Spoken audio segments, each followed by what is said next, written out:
Chapter 1479. As she drank the milk, she quietly raised her head to look at the podium. Teacher Zhao came in to prepare for class. She quickly took 2 sips. Drink slowly. It's a little hot, Qin Sighting said. You, but the teacher is here, Shi Nianj said softly as she swallowed the hot milk in her mouth. I'm fine, Qin Sighting answered again. If he said it was fine, then it was really fine. Teacher Zhao only glanced at her. Seeing that she was about to finish the milk, he only glared at her, reminding her to drink it quickly. This time, Shi Nianj drank even faster. After drinking it, because her mouth was hot, she quickly stuck out her tongue and took 2 light breaths.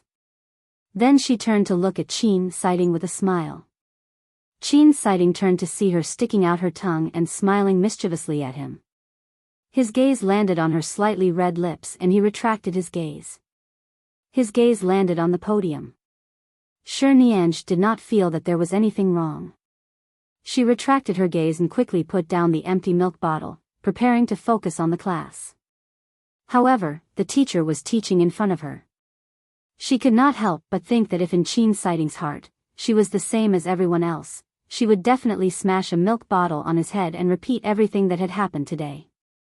She would let everyone know that Qin Sighting was really, really good to her. Taking the opportunity when the teacher turned to write on the blackboard, Shi Nianj tilted her head and leaned close to Qin Sighting to whisper, "Did you already remember the brand of milk I like to drink?" He actually answered. Although it was very soft and light, he really answered. Shi Nianj instantly felt her entire heart tremble. It trembled until it was sore and painful. It was the indescribable feeling of being smashed down by joy. She felt everything. Right now, she could not think about why he would remember this, or why he would go out to buy milk for her because she was sleeping. He even carefully asked the supermarket auntie to heat it up and bring it back. She just felt that everyone's misunderstanding of such a warm person like Qin Sighting was too deep. How was he cold? He was cold on the outside but warm on the inside. He was definitely a super invincible warm man. He was really worthy of being liked, okay? Those female classmates who were secretly in love with him really had the same taste as her. After class, Shi Nianj lowered her head to look at the empty milk bottle she had placed below. She felt as though she was about to completely fall into Qin Sighting's hands. He likes me, right? At the end of the day, he did not reject her nor did he hate her. Was he used to her, or did he like her a little? Or was it just because of the friendship between desk mates? After all, they had been sitting together for more than a semester, more than half a year. When they went to the school cafeteria for lunch, Zhao Shaoqin raised her hand and waved it in front of Shi Nianj's eyes. Come back to your senses. Almighty Qin's cup of milk has completely taken your soul away. You've been foolishly happy all morning. Shi Nianj looked at her and smiled. She picked up her chopsticks to eat. It looks like it's going to rain tonight. Look at the sky. It's been cloudy for a few hours. Zhao Shaoqin turned to look out the window of the cafeteria. It's almost summer. It's almost the rainy season. Only then did Shi Nianj remember. I woke up too early in the morning and didn't watch the weather forecast. I forgot to bring an umbrella. Then why don't you ask the driver to drive you back? Don't walk on the road tonight. It's been cloudy all day. It'll probably rain heavily. We'll see. It might not rain. Don't catch a cold again. The last time you caught a cold, you took a few days off. It's getting closer and closer to the college entrance examination. If you take another leave, Teacher Zhao will really talk to you. Shi Nianj did not speak. She just glanced at the weather outside. She wondered if Qin Sighting had brought an umbrella. It seemed like men would not be so careful and meticulous as to specially look at the weather forecast in the morning. If it was him, he probably wouldn't look at it either. He probably didn't bring it either. As expected, it began to rain outside in the afternoon, but it was not too heavy. It was just a shower. Nianj was still praying that it would not rain after school. In the end, the rain continued until the sky turned dark. At 9:30 p.m., although the rain was not heavy, it was not officially summer yet. The temperature was a little cold, and there were still some raindrops floating outside. It was already so late, and Uncle Chin had a lot of things to do recently. Usually, when her parents were not in the country, Uncle Chin would only occasionally come over to take care of her. Most of the time, he would be on half vacation. However, as long as she called, he would immediately come over. It was already so late. Uncle Chin was probably at home with his wife and child. She really did not want to disturb him. She followed Chin sighting out. When they arrived outside the school, a cold breeze blew past. Before she could shiver, a school uniform was suddenly draped over her body. This school uniform also had a faint mint smell that belonged to Chin sighting. She was very familiar with this smell and remembered it after smelling it once. Nianj turned around and saw that Chin sighting was only wearing a light-colored short-sleeved t-shirt. The school uniform had already been draped over her. "Aren't you cold?" She quickly wanted to return the clothes to him, but the moment she took them off, she felt that it was indeed a little cold outside. Quickly put them back on. Chin sighting did not take it.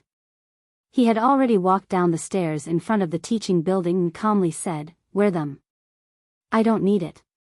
I'm wearing clothes inside, and I'm also wearing the school uniform. Don't just let me wear them. Don't catch a cold." Nianj did not walk as fast as him. She jogged and quickly chased after him. "Quick, I'll give you the clothes." Chin sighting did not take it. He only glanced back at her. With just a glance, Nianj's hand paused. She immediately obediently put the clothes on herself and then looked at him. Only then did she see that the temperature in his eyes had eased. In fact, she had been sleeping in the morning and thinking about what had happened in the morning in the afternoon. She had hardly looked at Chin sighting. Now that she was walking by his side, although it was still drizzling, it should be fine if she did not hold an umbrella. The two of them walked together, but when they reached the school gate, he stopped and said, "Didn't you call the driver to pick you up?" "I forgot." She blinked. "It's raining. Don't walk so far tonight. Take a taxi back." He gestured with his chin to the taxi on the road ahead. Nianj actually wanted to walk home with him like last night, but the weather last night was good. It was raining today, so she couldn't let him send her back in the rain. Even if he was willing, she couldn't do that, so she immediately answered, "All right, I'll take a taxi back." "What about you?" Chin sighting did not answer.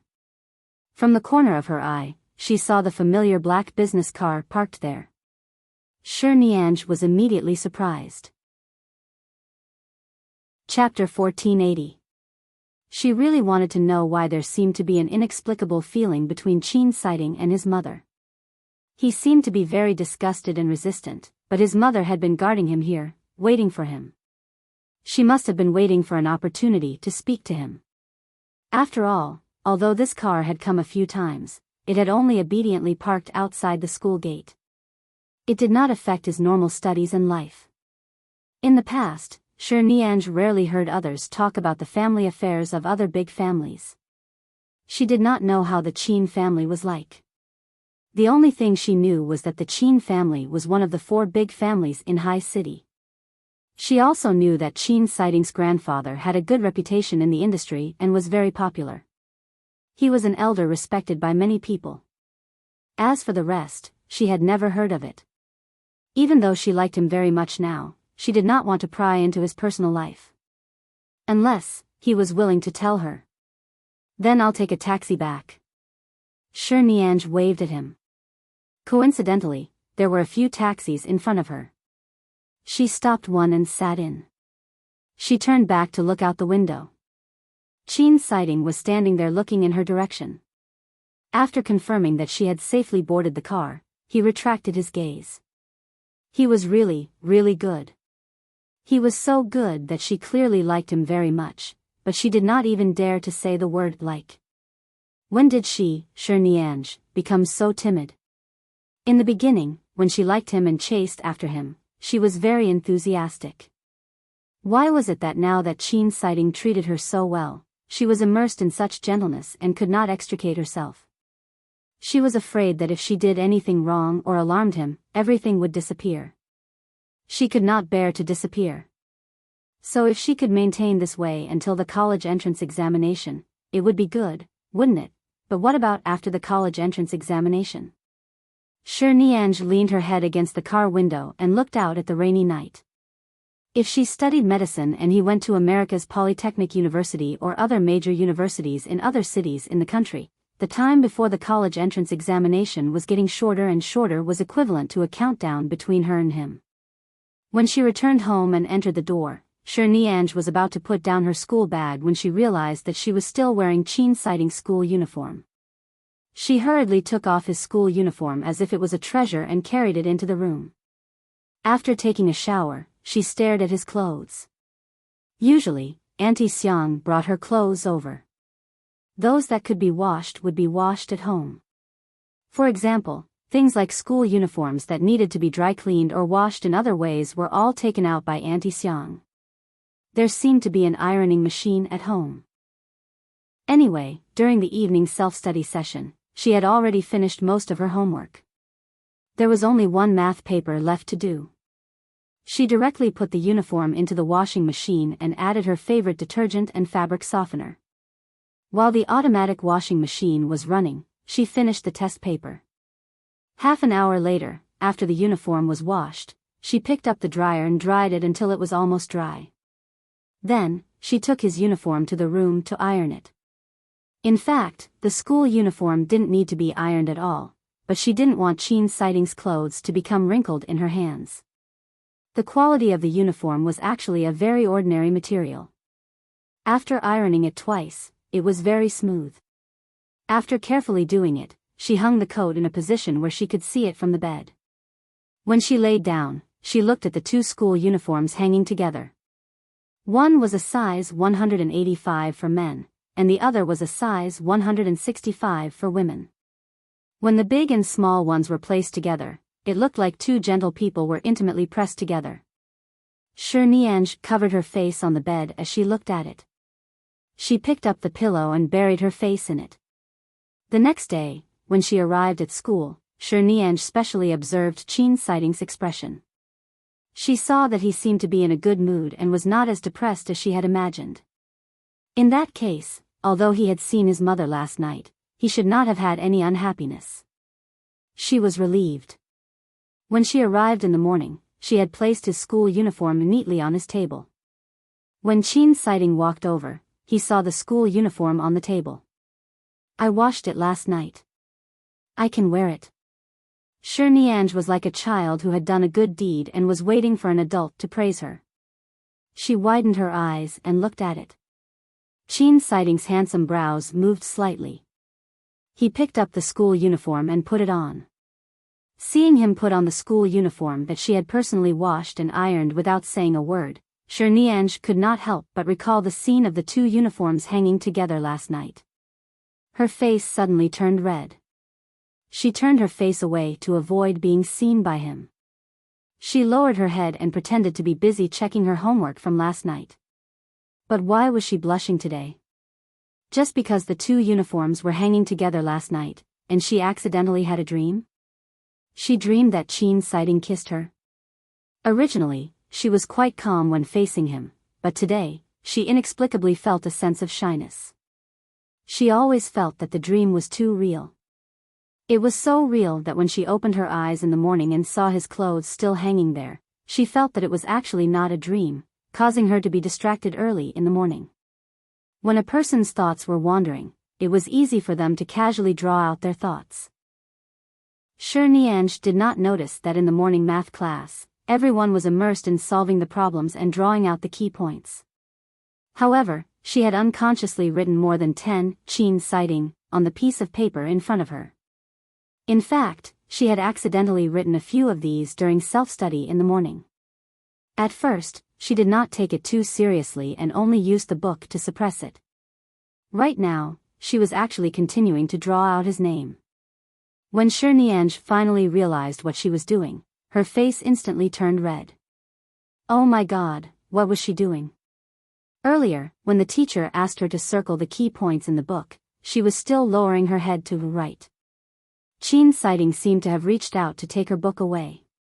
He should have helped her circle the key points, so he must have seen it when he turned his head. Had he seen her writing his name on the toilet paper? Ah. Ah. Ah. Let her die. She did not dare to look at the person beside her for the entire class. When she heard the bell ring, she directly laid her head on the table, wishing that her forehead could make a sound. Enchanting was shocked by her head hitting the table. He turned his head to look and saw Shirnianj lying there, her ears red. Shirnianj was vexed. Did he really see her writing his name? As she lay on the table, the more she thought about it, the more uneasy she became. She suddenly turned her eyes and met Enchanting's.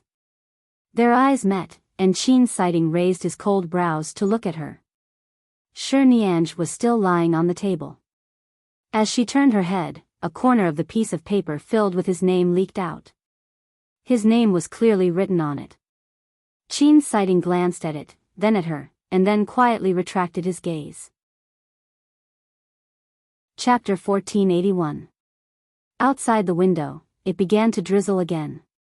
It was about to officially enter summer. When the wind blew, it was no longer too cold.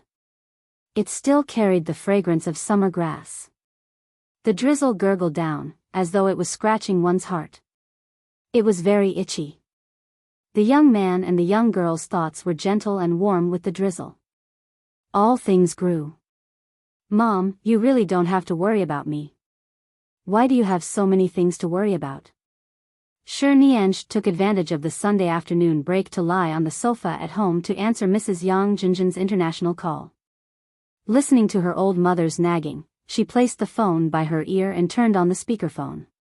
She lay there and said, I just had a small cold some time ago. Wasn't it the flu at that time? Everyone is easily infected. Your daughter just caught a cold. Uncle Chin must have exaggerated when he told you. I'm not that weak. I only had a fever for 1 day. For the next 2 days, I only rested at home. I didn't have a high fever for 3 days. I only had a fever for the next 2 days. I didn't have a high fever for 3 days. How can I not worry? There are clearly so many people at home, but you insist on living alone near the school. I think you should let the people at home move in with you. Mrs. Yang Jinjin was really worried. No, I came out to live alone because I want to be quiet. Auntie Xiang will come over occasionally to take care of my daily life. Just pack a bunch of delicious food for me and put it in the refrigerator. Let the other aunties be busy at home. I don't need anyone here. Besides, your daughter has already grown up. It's indeed time for her to get used to her own life. Other people's daughters are all thinking about how to get closer to their parents. Only you, girl, think about living alone every day. Mrs. Yang Jinjin snorted. You've had a fever for 3 days in a row. Your mother's heart aches to death. How can there be 3 days? Only the first day was a fever. Later on, the two of us only rested at home. In fact, I was going to school the next day, but Uncle Chin refused to let me. He even called Auntie Xiang to watch me and asked me to rest at home. In the end, I still had to coax and pester the teacher. I asked the teacher to call them and finally let me out of the house. Shirnianj chuckled. Don't worry. Just focus on your work outside. Shida Group has been supported by you and Dad for so many years. Just take care of your health. Don't worry about me. After all, I've already grown up. How's your relationship with the little classmate you like? Her mother couldn't hold back her gossipy spirit. Shirnianj was lying on the sofa. She had almost fallen asleep from answering the phone. When she heard this, she opened her eyes and suddenly became extremely energetic. She looked at the ceiling and blinked. Mom, when you and my dad were together, you were the one who chased after him first, right? I remember hearing my dad boast about it before. Ms. Yang Jinjin. Do you believe his nonsense? But there are many old servants at home who can testify. Back then, the Shi family was just a small shop in the hands of the older generation. My father, the young master of the Shi family, was also quite down and out. Everyone said that you chased after him. Madame Yang Jinjin had a headache. Mom, if you like a boy, how can you pursue him?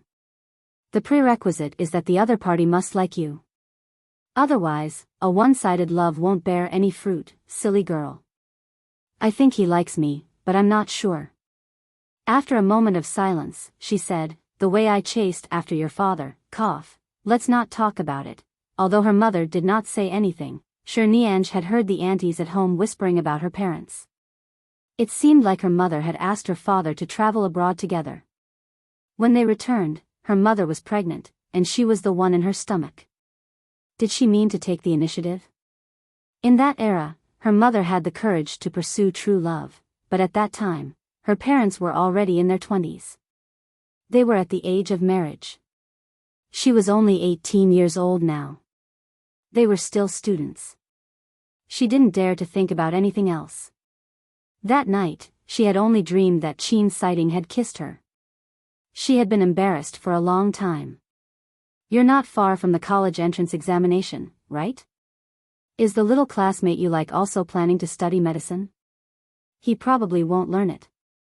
It can also be said that he definitely won't study medicine. Then the two of you don't have much time left.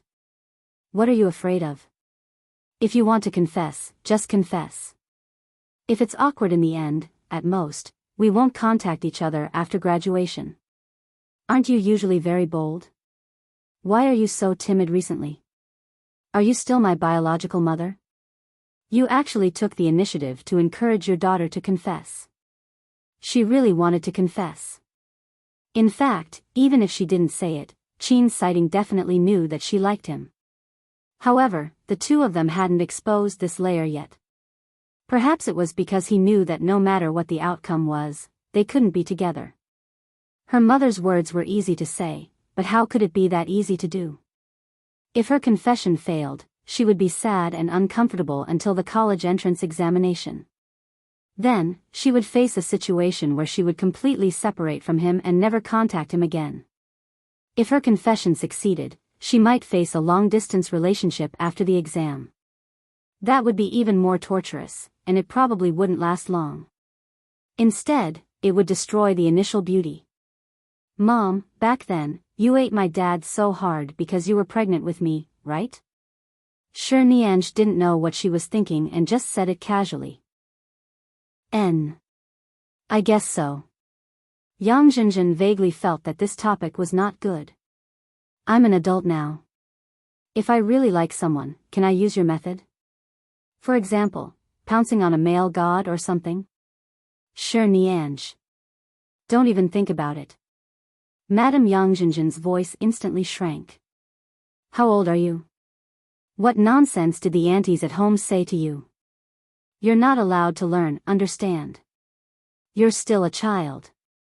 If you keep thinking nonsense, your father and I will go back and break your legs. Shi Nianj was really just saying that. Even if she had 100 guts, she wouldn't dare to pounce on Qin Sighting. She blinked and smiled. I know. I'm still young. I don't dare. Thank you, Mom. Don't worry. I'm rational. I'll protect myself. TSK, I think the little classmate you like should be the one to be protected. Shi Nianj, I'm not talking to you anymore. I don't have any holidays recently. It's not easy for me to have an afternoon off on Sunday. I've been calling you. I want to sleep for a while. All right, take good care of yourself. When it comes to relationships, you must be rational. It's not long before the college entrance examination. Don't make us worry. Got it.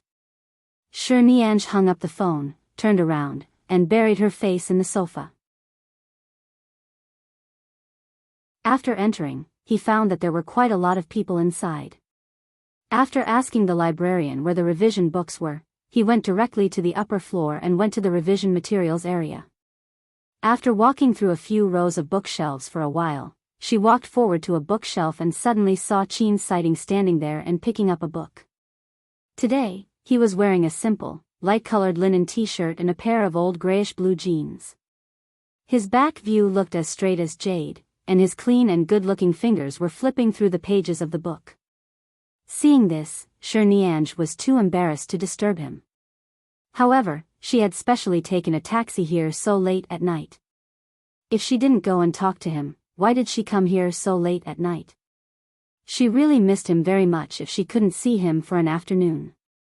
She couldn't imagine how much longing she would have to face after graduation. Liking someone was really a kind of sweet and sour torture. Enchanting leaned against the bookshelf and looked at him. The moment the clean young man seemed to have sensed something and suddenly turned back, she accidentally met his gaze before she could dodge. Enchanting looked at her and then saw that there was no one else behind her. His gaze then landed on her again. However, he did not ask anything. He casually picked up the book he had just read and turned to look for other books. Enchanting did not speak much, nor did she explain. After all, the library needed to be quiet. If she was discovered, so be it. She followed behind him and imitated him to pick books. In the end, when she picked up a physics revision book, Enchanting glanced at her. Do you understand it? Her intelligence was once again looked down upon. Enchanting turned back to look at him with some bitterness. Even if I don't understand, I have to read it. After all, the college entrance examination is coming up. He turned around and continued to look for books. Without looking back, his voice rang out. There are medical books 4 rows away. If you're bored, you can go look for them. There's no need to force yourself to look through the physics revision questions here. Hearing that there was actually a medical book, Enchanting immediately perked up. She turned around and rushed to the place 4 rows away. As expected, after walking out 4 rows, she saw that the rows were filled with medical books. She quickly found a few books that interested her and carried them back. Seeing that Enchanting had already taken a few books and sat down in front of the row of empty tables, she leaned over and sat down opposite him. There was coffee in the provincial library. She stood up and bought 2 cups of coffee. Without speaking, she gently placed them by his hand. Enchanting glanced at her and then glanced at her. Seeing the medical books in front of her, he asked, "Do you like studying medicine?" And this was not the first time he had asked this question, but every time, she would answer seriously and nod. This time, Enchanting did not say anything else. He only curled his lips slightly. That's good too. You should be able to pass the medical school exam. In the future, saving lives and helping the injured will all depend on you, Dr. Sher. It turned out that Enchanting knew how to joke. Enchanting's face was full of joy. Without thinking, she suddenly said, "Actually, male doctors are also very handsome. Almighty Chen, have you never thought of studying medicine? With your ability to accept things, if you study medicine, you'll probably learn everything very quickly. Furthermore, you're very strict. If you study medicine, you'll definitely be a very good doctor in the future." Enchanting picked up the cup of coffee by his hand and had just placed it by his lips. He had not drunk it yet. Hearing her words, he glanced at her again. She met his gaze with a face full of smiles. It was already dark outside, but she was like a little sun. He chuckled and put down the coffee cup. His slender fingers gently touched the edge of the cup. He suddenly said in a low voice, "You want me to study medicine?" Ah. Originally, she just said it casually, but she didn't expect him to continue this topic. For a moment, she was caught off guard, and inexplicably felt as if her heart had been hit by something. Dash, it's the last day of the month. Sweetly, I'm begging for monthly votes. Chapter 1483. Would he consider studying medicine? However, with his situation, he could clearly go to a better school. Coupled with the Chen family's strength, he would definitely become a top big shot in the financial world in the future. What she wanted was to sit in the hospital's consultation room and smile at every patient who came to see her. She wanted to help them solve all kinds of difficult and complicated diseases. It couldn't be said to be a great dream like saving lives and helping the injured. In fact, it was just a hobby, a deep-rooted hobby influenced by her grandfather since she was young. Enchanting could take a better path. The path of being a doctor was not worthy of him. Enchanting broke the unrealistic fantasies in her heart and raised her eyes to smile at him. I'm joking. In the future, you can be CEO Chen, a scientist, a chemist, a physicist, or a leader in the business and financial world. A job like being a doctor isn't suitable for you. The young girl, who had a hopeful expression earlier, instantly regained her rationality. Her emotions were all expressed on her face. There was no need to ask to know that her face was filled with, I don't want to drag you from the golden highland to the bitter abyss of the medical industry. Enchanting did not say anything more. He retracted his gaze and continued to read the book in front of him. Enchanting picked up the coffee and took a sip. She then lowered her head to look at the coffee in front of her. She gently exhaled and calmed her heart. Yes, she couldn't ask him to study medicine with her because of her selfishness. Enchanting's future was bright. It was completely different from her small goal.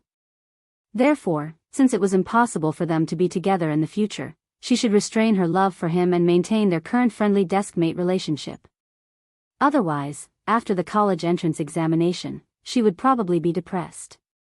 After flipping through a few pages, she closed the book. Well, it's getting late.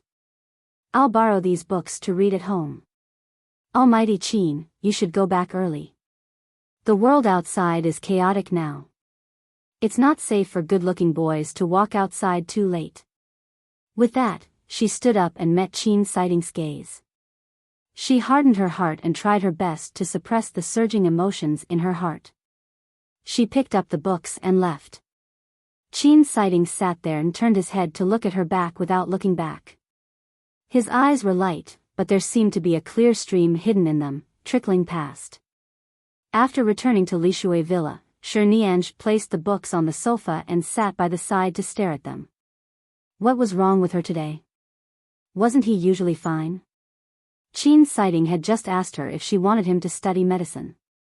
If he didn't like her at all, he definitely wouldn't continue this topic with her. He was clearly asking her. But why didn't she answer? Why did he retreat when his opponent took a step towards him? This shouldn't be her. However, the path of medicine was not suitable for him. It was already the middle of April. In another 2 months, it would be the college entrance examination. Could it be that she wanted Enchanting to give up his bright future and beg him to study medicine with her for the sake of this deskmate relationship for more than 60 days? Enchanting lay on the sofa in frustration, her hands clenched into fists. She still didn't feel relieved. She kicked the medical books off the sofa and continued to bury her face in the back of the sofa. So sad. His heart ached and ached. She felt as though she had missed a relationship she wanted the most, but she couldn't. Her mother was right. They were still young. No one could be responsible for the other party's future. Now, she could willfully beg him to study medicine with her. What about in the future? That was the young master of the Chen family. His future should not be trapped in the hospital's consultation room and operating table. His future should be bright and dazzling. In the end, Enchanting fell asleep on the sofa. When she was awake, she did not feel much. However, if her heart was blocked, she dreamed of the day of graduation and Enchanting's back view. She actually cried out of grievance. As she cried, she felt that the sofa was wet and cold. She abruptly opened her eyes and sniffed, only to realize that she had been lying on the sofa all night and had even woken up crying. She quickly got up and picked up her phone to check the time. It was 3 in the morning. She sniffed again, got up, and returned to the bedroom to sleep. She slept until dawn, took a shower, and rushed out of the door. When she arrived under the tree outside the school, She hesitated for a moment but still couldn't bear to give up the opportunity to walk into the school with him every day. She stood there and waited. In the end, she waited for 20 minutes. It was almost time for morning self-study. Qin Sighting's figure could not be seen at the intersection ahead. Shi Nianj looked at the time again. That shouldn't be the case. Qin Sighting usually wouldn't be late. Recently, he had been taking this road. If he wanted to change roads, he should have sent her a message. Besides, he basically never changed roads unless his mother's car appeared. However, that time, he also said that he would come and ask her to wait. She hesitantly clicked on Qin Sighting's number. After a few minutes, she dialed. She had never called him. She had only sent him text messages. Suddenly calling, she heard that her heartbeat seemed to slow down along with the beeping sound. It was so slow that she could only hear her heartbeat and the beeping sound on the phone. She could not hear the sounds of her classmates chatting and walking in front of her. The beeping sound continued for a long time, but no one answered. Shi Nianj frowned, not knowing what had happened. She hoped that because it was Monday today, Qin Sighting had stayed up too late in the library last night and had just overslept. She sat in her seat and waited for the entire morning, but Qin Sighting did not come. When she went to eat with Xiao Xiaoqing in the afternoon, she did not even have the mood to eat properly. It tasted like chewing wax. After eating, she called Qin Sighting. Previously, she had sent so many messages, but she had never called. When she called in the morning, he did not pick up. Now, in fact, she didn't know what she was feeling. Was it because his phone wasn't by his side or because he didn't want to pick it up? If Qin Sighting didn't come for the whole day and didn't contact her via phone or text message, Shi Nianj would probably not be able to sleep tonight. On the way back to the classroom from the cafeteria, Xiao Xiaoqing could tell that Shi Nianj was not in a good mood. She also knew that this was probably the reason why Almighty Qin did not come today, so she did not ask much. She only changed the topic along the way, trying to distract Shi Nianj. When she returned to the classroom, she did not see Qin Sighting. Shi Nianj sat in her seat, feeling especially flustered and restless. This feeling was really too bad. Why did he not come to school? Chapter 1484. At 1:00 in the afternoon, Qin Sighting finally arrived. At that time, Shi Nianj was lying on the desk, staring at her phone. When she heard footsteps approaching her, she subconsciously raised her head. When she saw that it was Qin Sighting, she immediately sat up.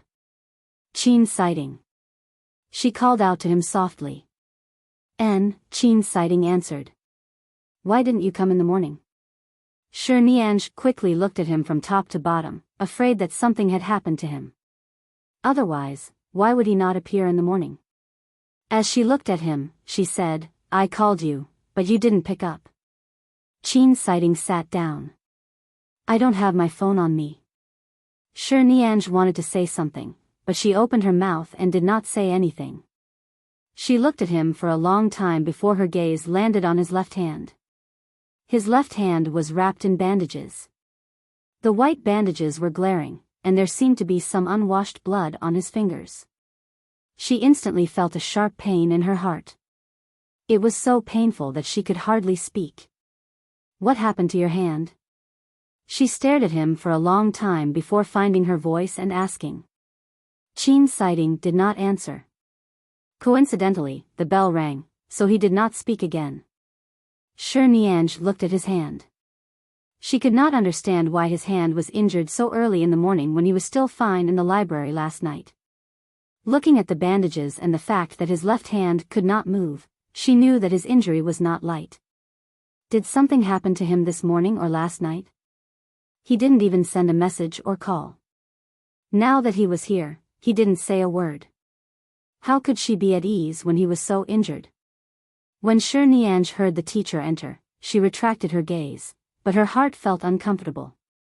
Her heart ached and even felt a little angry. As a result, she did not want to ask a single word. She did not want to know the reason. She lay on the table and no longer looked at him. Chin Sighting heard the noise when she took out her pen. He glanced at her, but he could only see the back of her ponytail.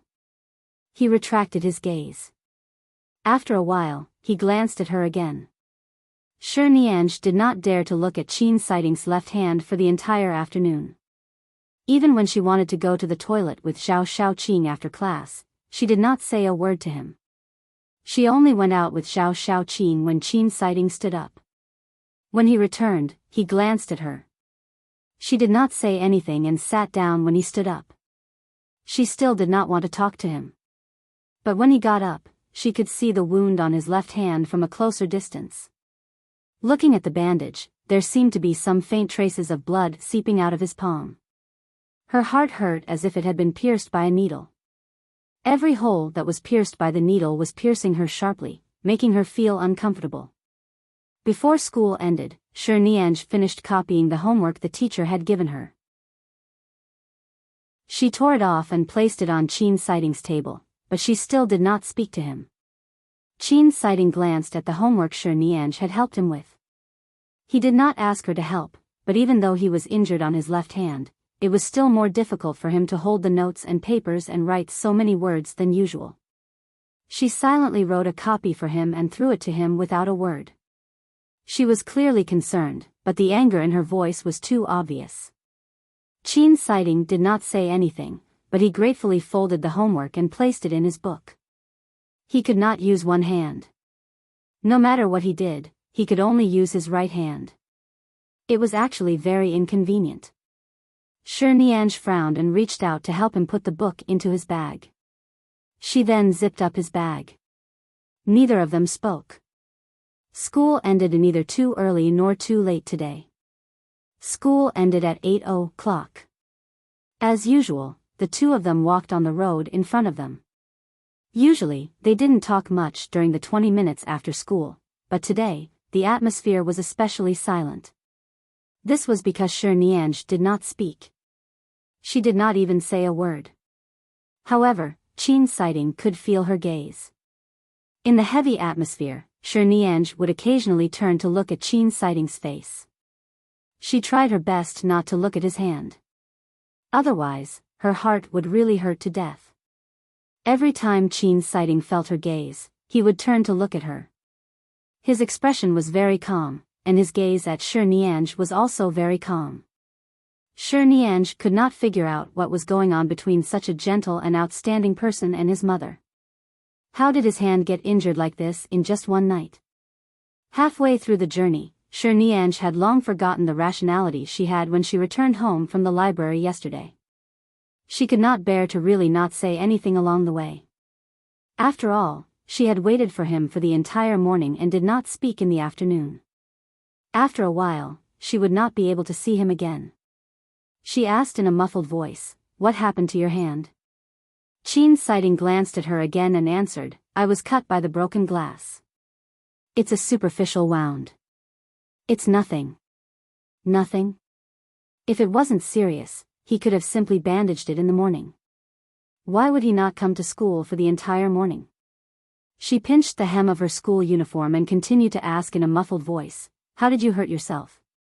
Did you hurt yourself? Or, did something happen?" Chin Sighting pondered for a moment, then smiled and did not answer. Shi Nianj waited for a while but did not hear his answer. She knew that he did not want to say. "In a while, I'll be taking another path home.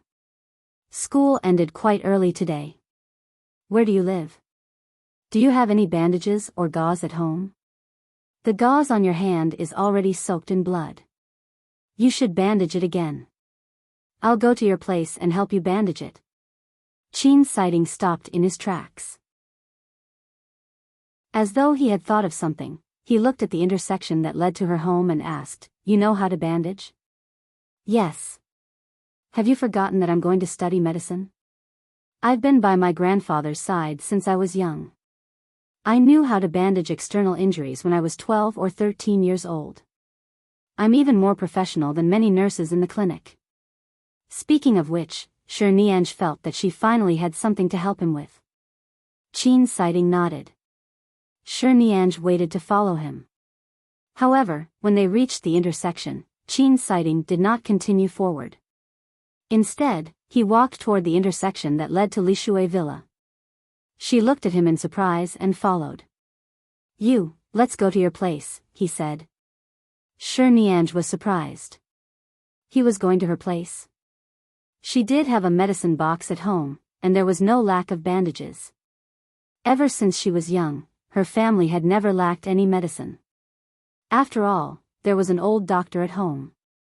These were all fixed habits in her life. However, she did not expect him to choose to go to her place. Uncle Qin was not around tonight, and Auntie Xiang was still at the Shi family's house. In other words, Qin Sighting was going to her house in the middle of the night. Chapter 1485. At the thought of this, Shi Nianj's little heart was about to jump out. Seeing that she was still standing behind in a daze, Qin Sighting glanced at her again. His uninjured right hand suddenly reached out, grabbed her wrist, and led her toward Lishui Villa. Before Shi Nianj could return to her senses, she was stunned again. Her heart pounded violently. When he realized that she was still standing on the spot, Qin Sighting turned back to look at her and frowned lightly. "Aren't you going to bandage me?" Heavens! He was really going to her house. "That's right, then why aren't you leaving?" "I don't have a medical kit at home, nor do I have anything that can be used," he said. Before she could reply, he glanced at her again.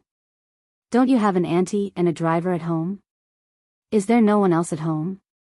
Should she say yes or no? Normally speaking, there was definitely no one at home, but she felt that he felt that there was someone at home, so he didn't mind. He just went to bandage his wound. If she said that there was no one at home, he might not go. But when he arrived later, he would still find that there was no one there. Forget it, she would follow her heart. Anyway, she wanted him to go. She did not answer. She just looked at him and said, "You're right. I have a medical kit at home. Let's go." On the way home, Shi Nianj looked at her wrist that he had just held and then at Qin Sighting's figure walking by her side. She felt that the amount of information was a little too much. Her brain was not enough and she was about to explode. He actually took the initiative to say that he would go to her place and even agreed to let her bandage him. In other words, he allowed her to see the wound on his hand. He did not treat her as an outsider and guard against her. When they returned home, Qin Sighting saw that the lights in her villa were off. Only a row of automatic sensor lights in the front yard lit up when they approached. "There's no one at home," he said. There was. Auntie Xiang and Uncle Qin usually come over. Tonight, maybe they have something to do at home and thought that I only left school at 9:30, so they're not here." Shi Nianj lied with some difficulty, but she instinctively felt that she could not deceive him. Qin Sighting only glanced at the pitch-black window and did not continue asking. When she pushed open the carved door in front of the villa and turned back to look at him, he looked at her back and walked in. She quickly walked into the villa, picked up the remote control in front of the door, and turned on all the lights in the villa. In an instant, the light shone brightly. Shi Nianj did not want to waste too much time. She really wanted to see how injured his hand was. "Sit down." She pointed to a small bar near the dining table. The bar was designed by the original owner of the house. She could occasionally sit there and drink juice. Anyway, she had never drunk alcohol at home. Qin Sighting did not say anything else and went over. Shi Nianj rushed upstairs and took out the medicine box from the bedroom. She then carried the medicine box over and went to the small bar counter. As she opened the medicine box, she said, "Put your hand on it. I'll open it to take a look first. Do you need to disinfect it and apply medicine? I think there's blood seeping out. Hasn't the bleeding stopped when you went to the hospital?" "It stopped. I think my left hand moved when I picked up something in the afternoon, so there's some blood." Qin Sighting was very calm, as though he really treated her as a doctor and would answer any question. Right now, Nianj could not care too much about her emotions. She lowered her head and carefully removed the gauze on his hand. Then she saw that his slender fingers were still stained with dried blood. There were several wounds on his palm. It looked like he had really been cut by glass shards. Some of the wounds were quite deep. How did you get injured like this? She immediately frowned in heartache. She lowered her head to take a closer look and then took out a disinfectant cotton from the medicine box to wipe the blood and wounds on his palm. As though he could not feel the pain of the disinfectant, Enchanting sat there expressionlessly. Looking at her serious expression, he said, "This morning, I crushed the glass." Ah. Nianj's mind was in a mess. She raised her head to look at him and saw that he did not seem to be lying. It was a glass cup. This was not a TV show. How could he crush it with his bare hands? Unless he was really angry, or something had happened that would make him hold back all the strength in his hand, how could he just crush it? Judging from the extent of the injury on his palm, it was likely that the broken glass was in his hand, but he did not let go. She asked in disbelief, "Why? If it's broken, then it's broken. Why aren't you letting go? Why are you still holding it in your hand?" Enchanting looked straight into her eyes. "It's just a superficial wound. I think the artery in my hand was injured, which is why the bleeding is more serious.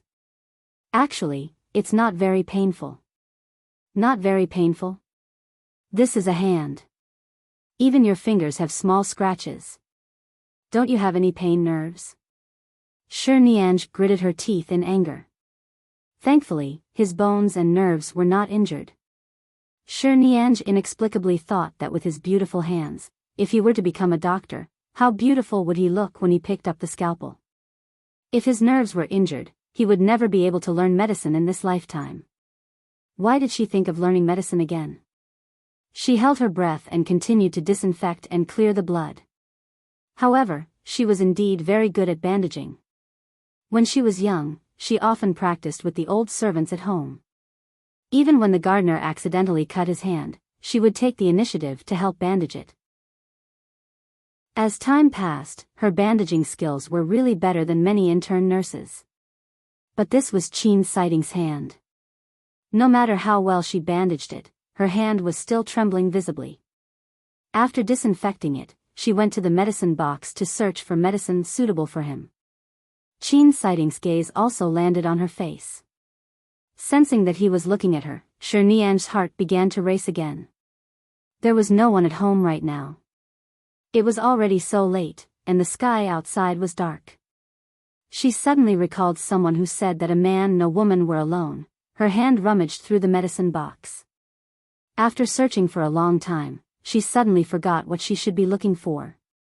In the end, she picked up a cold film and was stunned. His hand was injured. What cold film was she going to use? She quickly put it back and turned to see that Enchanting was looking at her.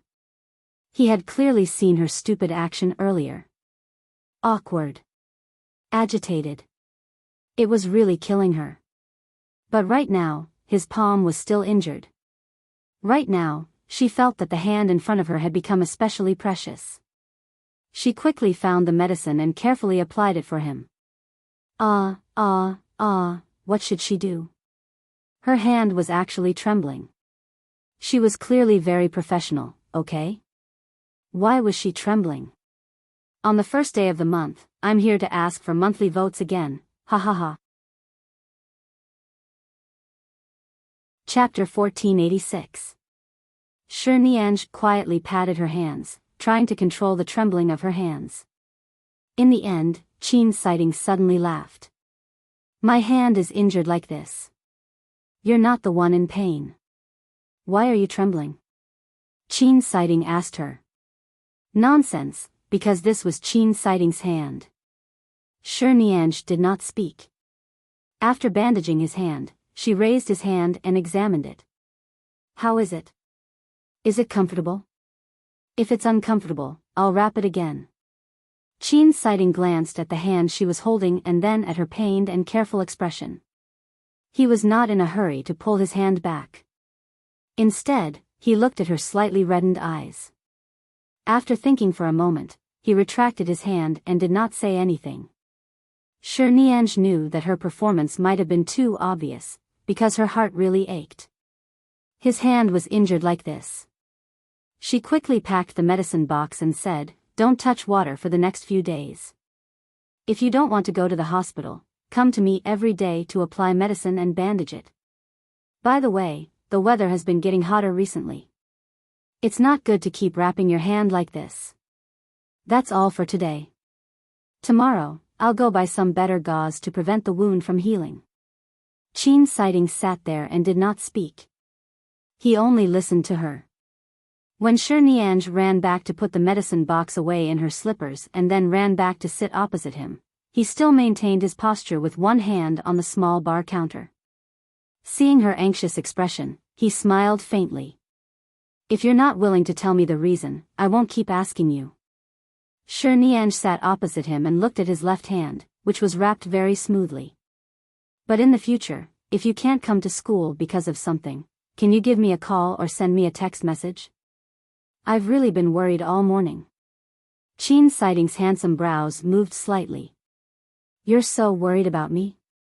"Of course, I've been waiting under the tree every day to enter the school gate with you. This morning, I didn't see you, and I was so anxious. Although I thought it was a little abrupt, I still called you, but you didn't pick up. Later, I couldn't get through to you." Nianj was very calm about the fact that she was anxious because of him. She had clearly suppressed her emotions yesterday, but at this moment, she could not hold it in. Enchanting chuckled and lowered his eyes to look at his own hand. He raised his hand and shook it gently. He smiled and said, "You wrapped it well. You're very professional, Dr. Shi." Although she knew that he was teasing her, Nianj still felt happy because of Enchanting's words. Earlier, her heartache because of him also improved slightly. Fortunately, it was only the hand that was injured, and the nerves in the hand were not injured. It was just a superficial injury, and it would heal in a few days. After that, the two of them seemed to have entered a state where there was nothing to talk about. However, Nianj did not want to ask him when he was leaving. At this moment, Enchanting glanced out. She thought that he was planning to leave after wrapping his hand. Her heart was filled with reluctance. She felt sour, but she wanted to keep something, but she found that she could not open her mouth. Could she ask him to stay at her house for a while longer? It was already 9:00 in the evening. No one lived in the villas opposite, so from this angle, it was dark outside. There was only a row of small street lamps outside the door. There was no one walking around. It was extremely quiet. No matter how bold she was still a girl. She could not say such words. An 18-year-old boy and girl were not as calm as they were when they were adults. They would be curious and expectant, but they would also be nervous and afraid to try.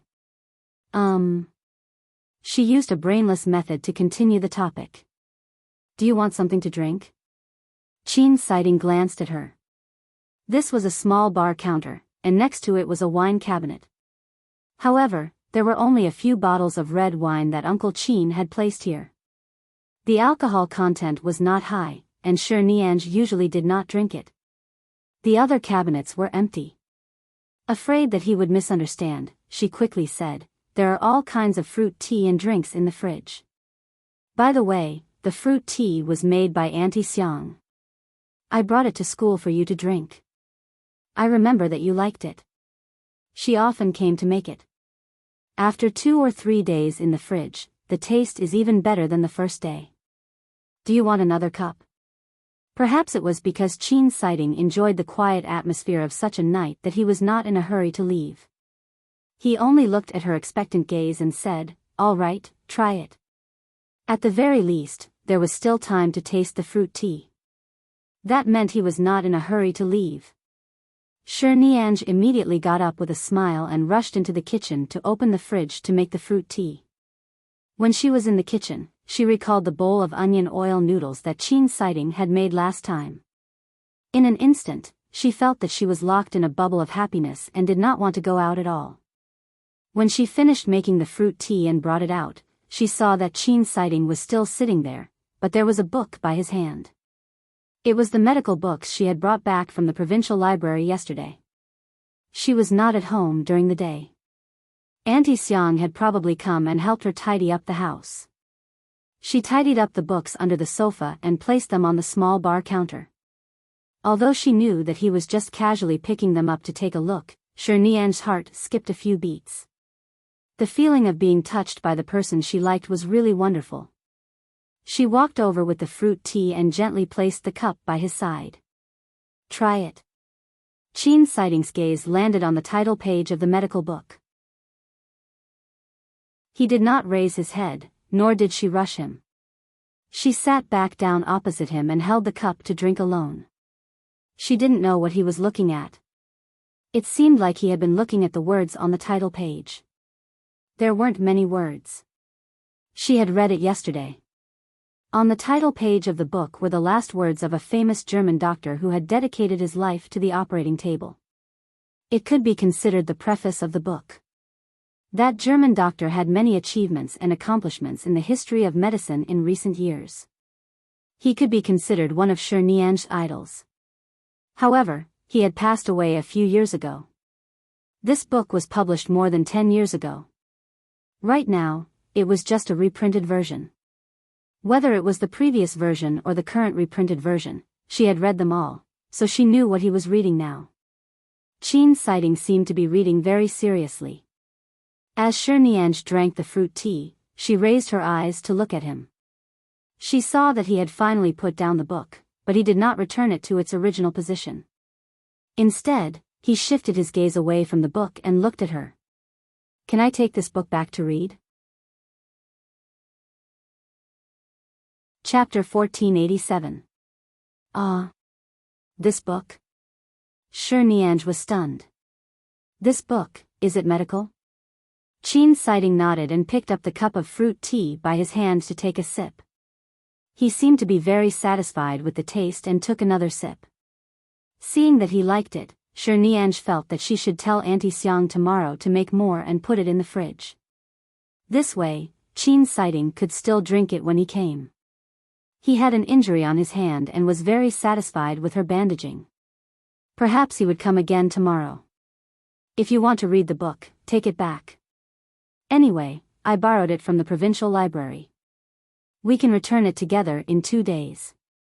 As she said this, she felt that her words were not bad. She even gave them a chance to go to the library together again. In her heart, she silently praised herself for being a clever little girl. Enchanting glanced at the clever little girl in front of him and did not say anything else. He did not seem to feel much about the passage of time, but Nian was worried that he would leave immediately after every conversation ended. But it was already so late. How long could she stay? Almighty Qin, tonight's self-study session ended a little early. I still have 2 sets of papers to finish. You haven't done the homework I copied for you, have you? Look at my poor grades. Coincidentally, I have nothing to do right now. Why don't the 2 of us do our homework together? If I don't know the questions, you can teach me. Nian's expression was sincere. In fact, when she said this, she was a little nervous. After all, it was already so late. Enchanting glanced at the time. It seemed that he had only ended his evening self-study session at 9:00 every day. He did not feel that there was anything wrong with the 2 of them doing homework together so late at night. He answered, "Sure, go ahead." Nian had never been so proactive and happy to do her homework. Without any hesitation, she rushed to bring her bag over. Although this small bar counter was not big, it was enough for the 2 of them to sit opposite each other and do their homework. She was definitely too embarrassed to call him to the study. It was already late at night, and the 2 of them were alone. At least, this was the living room. There was a floor-to-ceiling window opposite, and it looked quite open. If they went into the study together, she would be so distracted that she wouldn't be able to do her homework in the quiet, shrunken space. She glanced at his hand again and took out his homework from his bag. She placed it in front of him and gave him a look that signaled for him to begin. Qin Siding picked up the pen and looked at her again. Usually, the two of them sat at the same table. Although they sat very close to each other, they sat sideways after all. Now that they were facing each other, as long as they moved slightly, they would be able to see each other's eyes. This feeling was really too exciting and nervous. Sensing his gaze, Nianj lowered her head and pretended to do her homework seriously. And when she thought about how she had personally copied some of the questions in his homework for him, she felt that the atmosphere was magical and intimate. The surroundings were too quiet, and the questions on the paper were too difficult. Nianj gradually focused her attention on her homework. In the air, she could only hear the occasional rustling of their pens. The questions were difficult, and there was a lot of homework. Time passed bit by bit. When she reached the last question on the last paper, Nianj finally raised her sore neck from lowering her head. She raised her eyes and saw that Qin Siding had already finished writing. He sat opposite her and did not speak. It seemed like he was watching her write. Her face instantly heated up.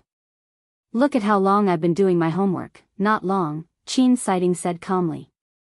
"But it's only been 20 minutes. I can tell that your way of solving the questions is still the same as in the second year of high school. Your way of thinking hasn't changed." When Nianj faced this top student, she was used to her bad grades. Hearing his words, her face did not turn red nor did she pant. "Then did I answer correctly?" "The answer is correct." "That's good. Teacher Zhao also said that my train of thought can't keep up with everyone, but thankfully, I can answer correctly in the end using the simplest method. After all, the college entrance examination mainly depends on the answers. There are so many papers, and the teacher won't check my train of thought one by one. No matter how rigorous my train of thought is, it won't add any points."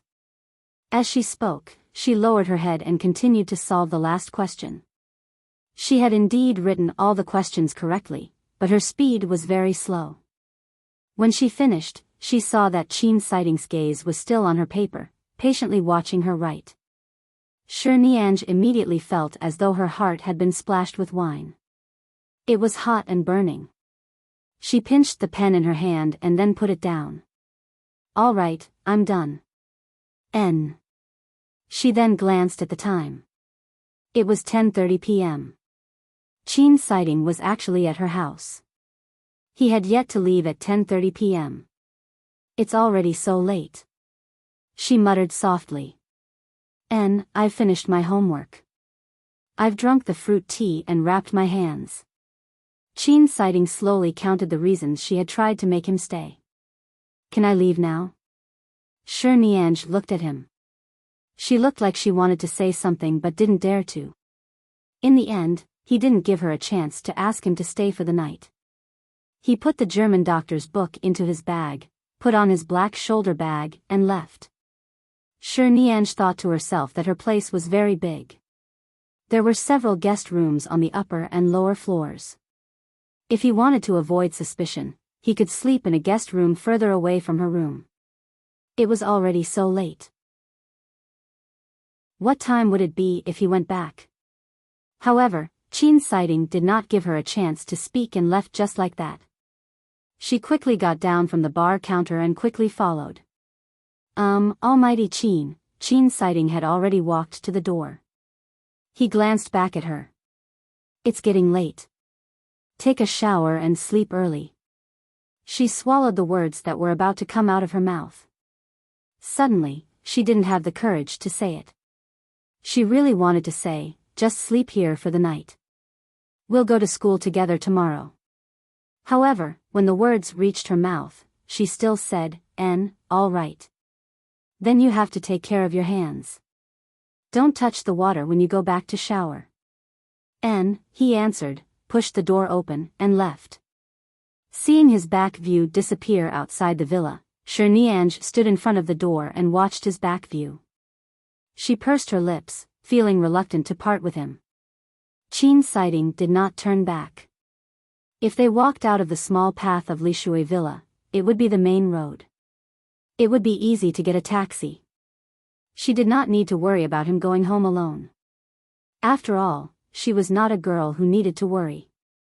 However, when she closed the door and looked back at the empty living room, she then looked in the direction of the bar counter and felt her heart tighten.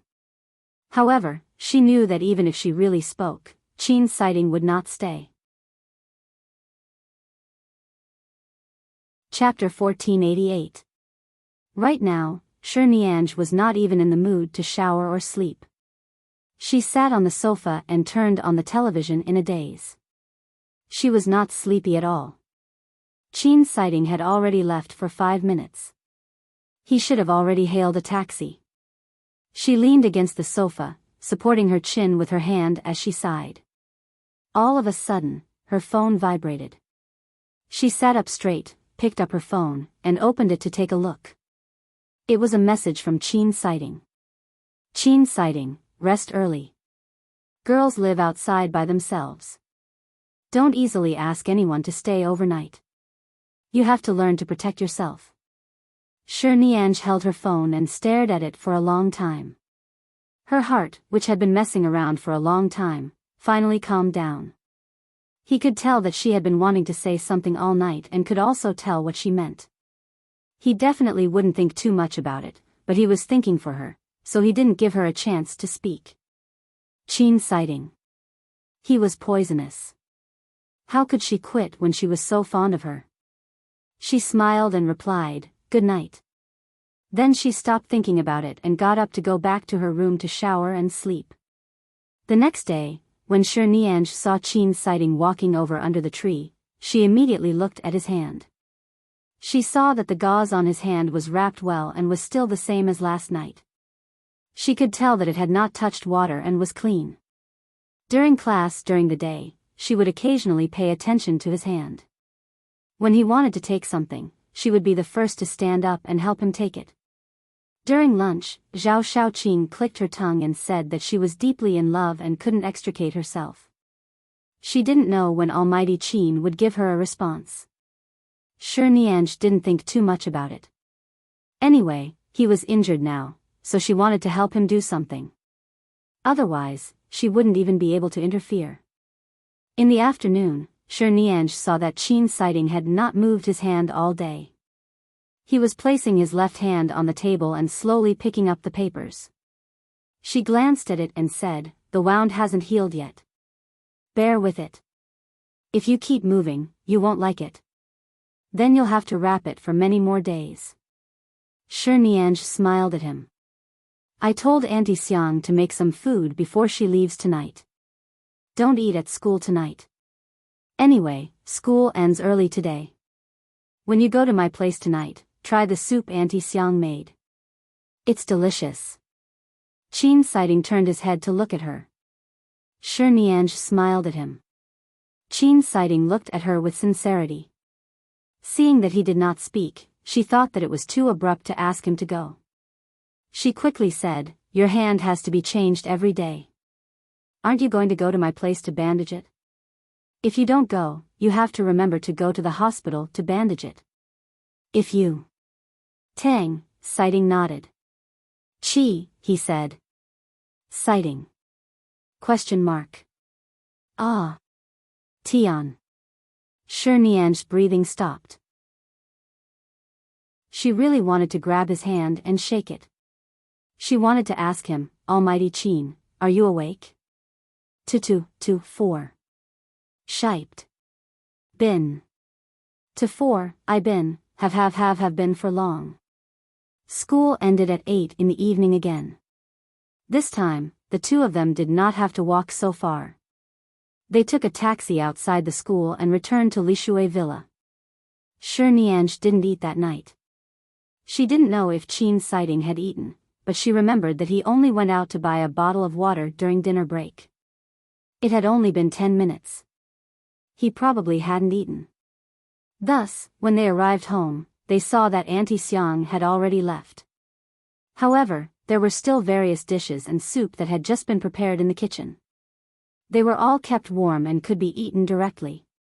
The first thing she did when she entered was, of course, to bandage his wound. Seeing that she was becoming more and more professional, Qin's sighting sat at the small bar counter yesterday and allowed her to do as she pleased. After wrapping it for an entire day, the bleeding had already stopped. Thankfully, the weather today was not particularly hot. The wound did not flare up because it had been wrapped.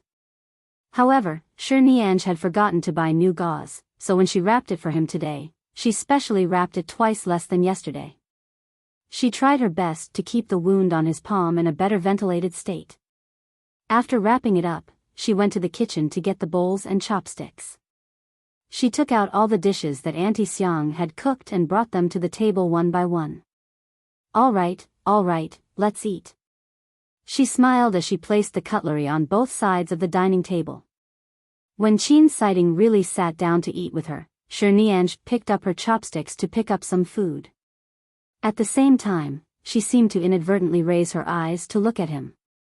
She silently asked herself in her heart, when did they start to get so close and intimate? She couldn't tell when it started, but it was gradually getting closer and closer. Bit by bit, it had reached today's state. Was it a friendship between deskmates? Or was it deeper, as she thought? After dinner, she planned to continue doing her homework with Qin Sighting, just like yesterday, but her mother suddenly called.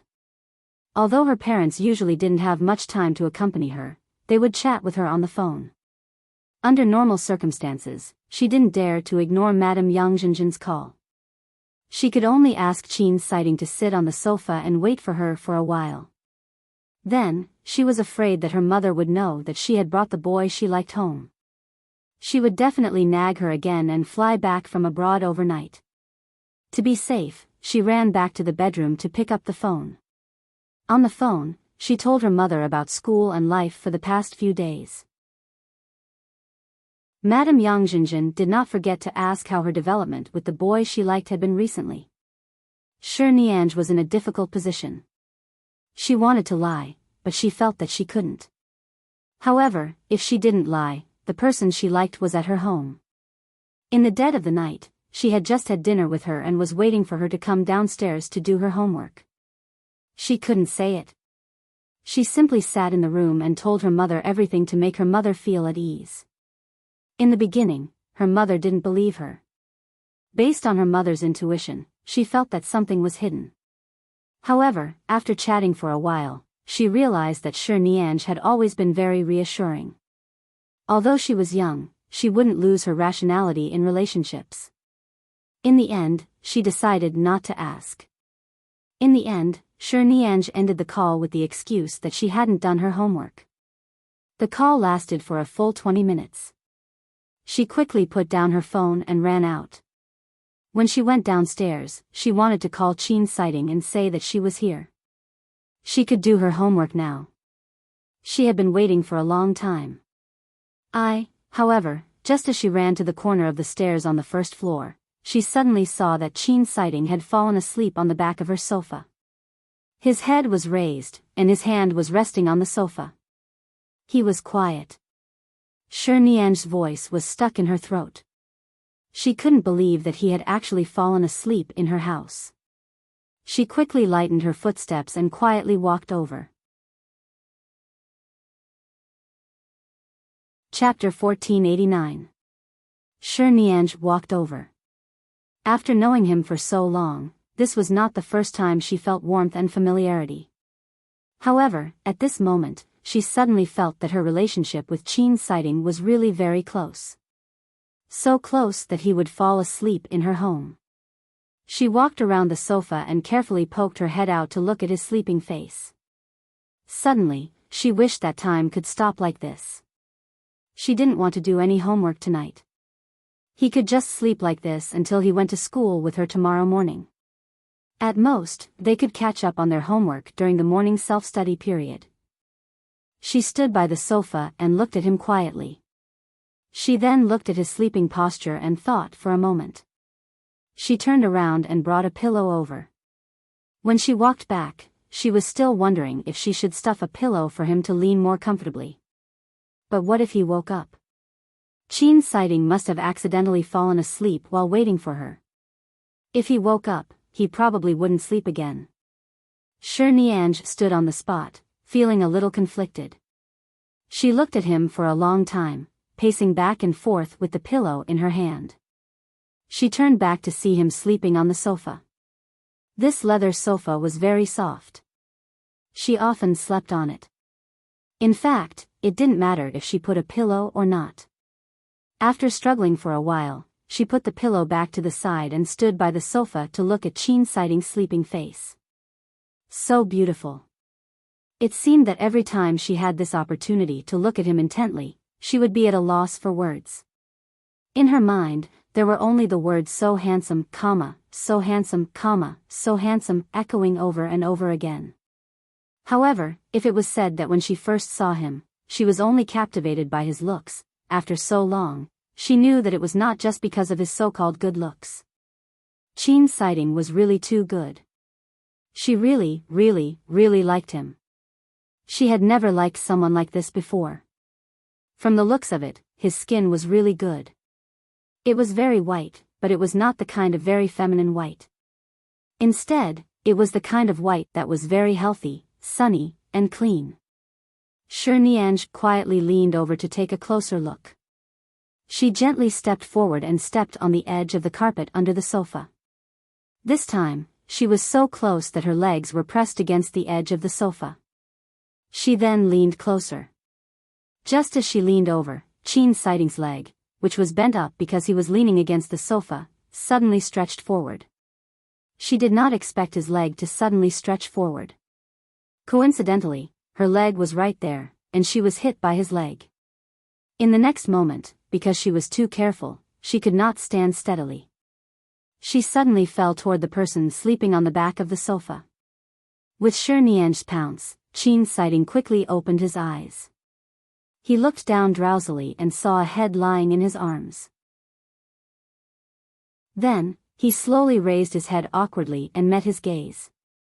I didn't do it on purpose. Enchanting was so embarrassed that she wished she could turn back time. Seeing that he had indeed been woken up by her, she quickly put on an apologetic smile. When she realized that her hands were still pressed against his arms, she quickly retracted her hands and quickly retreated from his arms. Then she quickly took several steps back, maintaining a distance of at least 3 meters. Enchanting didn't know if he had suddenly been woken up from his sleep or if something had happened. He was still sitting there in the same posture, but his gaze landed on her quickly retreating body and then at her face. I really didn't mean to wake you up. Enchanting quickly pointed at the other pillow on the other side of the sofa. I saw that you were asleep and wanted to help you put the pillow behind you, but I was afraid of waking you up, so I stood by the side and hesitated. Who knew that your originally well-placed leg would suddenly stretch forward? I tripped and lost my footing, so, what time is it? He changed from leaning against the back of the sofa to a normal sitting position on the sofa, as if nothing had happened. Enchanting quickly looked at the time. It's past 9, at this moment. Enchanting had already picked up his phone and looked at the time. It was indeed past 9. Enchanting was a little worried that he would leave immediately after waking up. She quickly changed the topic and said, "Do you want to do your homework now? I called my mother for too long and made you wait for so long. If I had known you were so tired, I would have." "It's fine. Go ahead." Enchanting stood up. Because of his actions, the distance between them had shortened by at least 10 centimeters. Enchanting subconsciously took half a step back. He glanced at her because of her half a step back. "What's wrong?" Nothing. Do your homework." As she spoke, she recovered her expression and rushed to the small bar counter to get the papers. Since he asked this, it meant that he did not take the matter of her pouncing on him seriously. This indeed made her feel less awkward, but thinking about it, did he not feel a little, at all? Could it be that he treated her as a brother? At the very least, she was still a girl. When she pounced on him, it was as though nothing had happened. Although it could indeed make her feel less awkward. That night, she kept her head down to write the papers, but she was absent-minded. She answered several questions wrongly. When she raised her eyes, she saw that Enchanting was almost done. He really didn't take it to heart at all. The speed of her homework was not affected at all. Nianj shrugged her head. Her heart was filled with thoughts, and the more she wrote, the more confused she became. In the end, she put down her pen and stopped writing. However, just as she put down her pen, Enchanting was still writing his paper. Without raising his head, he calmly said, "The first page's third question, the seventh question, and all the questions on the second page's lower left half. Do it again." Nianj. She looked at him in surprise. "Did you see that I answered wrongly?" He did not answer. Without raising his head, he said, "Do it again until it's right." "Oh," she answered gloomily and in a daze. She obediently went to write again. As she was writing slowly today, she had to write again many times. Although she tried her best to be serious, she was still a little absent-minded. Enchanting did not rush her, nor would he easily tell her the answer. He only occasionally mentioned a few things about solving the problem. There was quite a lot of homework today. In the end, she finally wrote everything correctly. The clock was already 11:50 p.m. When Enchanting was here, she always felt that time passed especially quickly. She did not realize that it was so late. When she picked up her phone to look at the time, she was shocked. It's almost midnight. She was surprised. Chapter 1490. N. After responding, he took her paper to check and put it down. "All right, I'll go back first." "Oh." She nodded gloomily.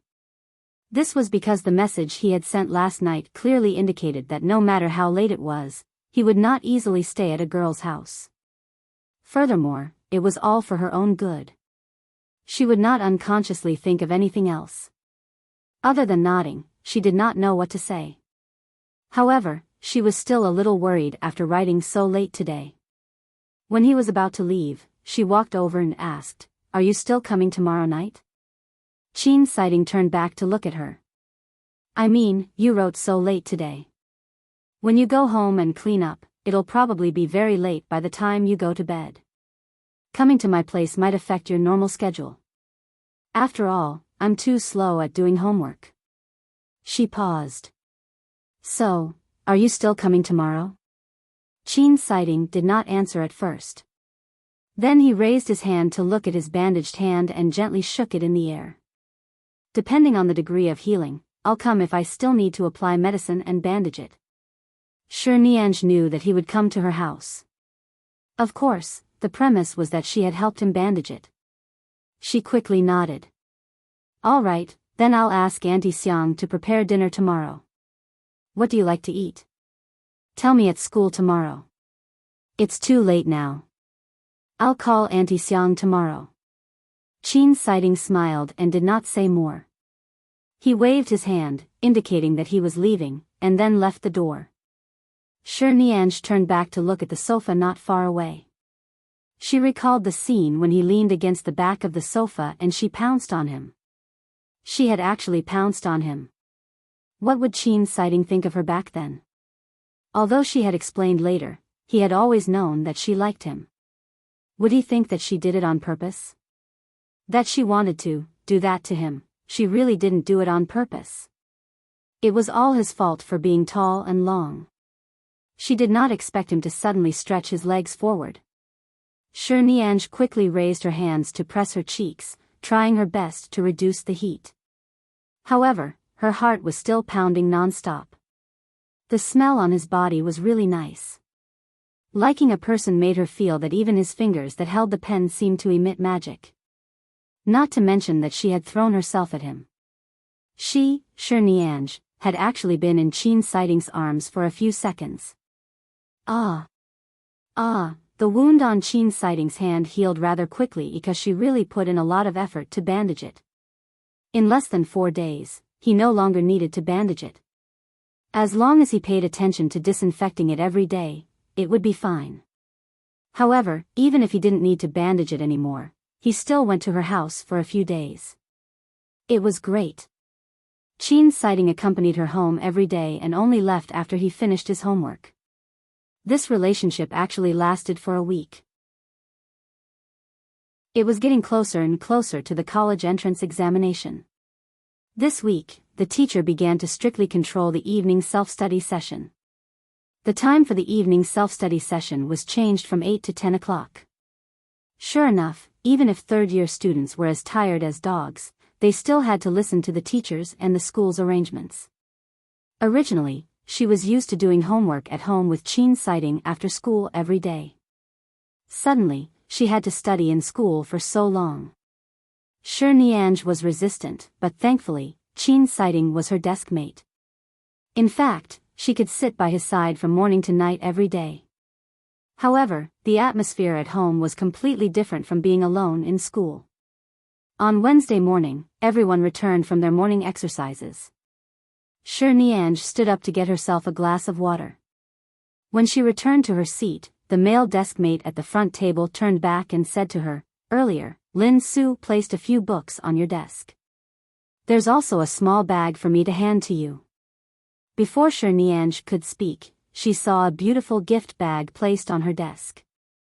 Zhao Shaoqing pouted at her from behind, as though she had discovered something incredible. Sure Nianj was somewhat confused. She glanced at the books on the table. They were all revision books for third-year students that she could use recently. She opened them and flipped through them. She found that the main points had been drawn. It was clear that the class monitor, Lin Su, had personally drawn them page by page. She picked up the small bag and opened it.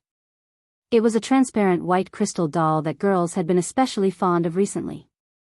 It was clean, translucent, and cute. The label on the bottom was that it was a flagship store of a crystal brand in Hong Kong. What was this? She put down the crystal doll, picked up the books, and flipped through them. Then she saw a piece of paper fall out. It landed on the ground.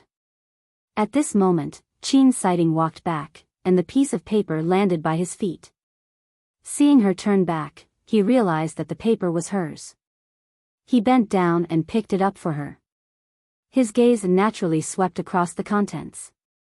Sure Nianj did not know what was written on it. She only saw Chin sighting take a look and did not say anything. Instead, she turned her gaze to the class monitor, Lin Su, who was sitting in the front seat.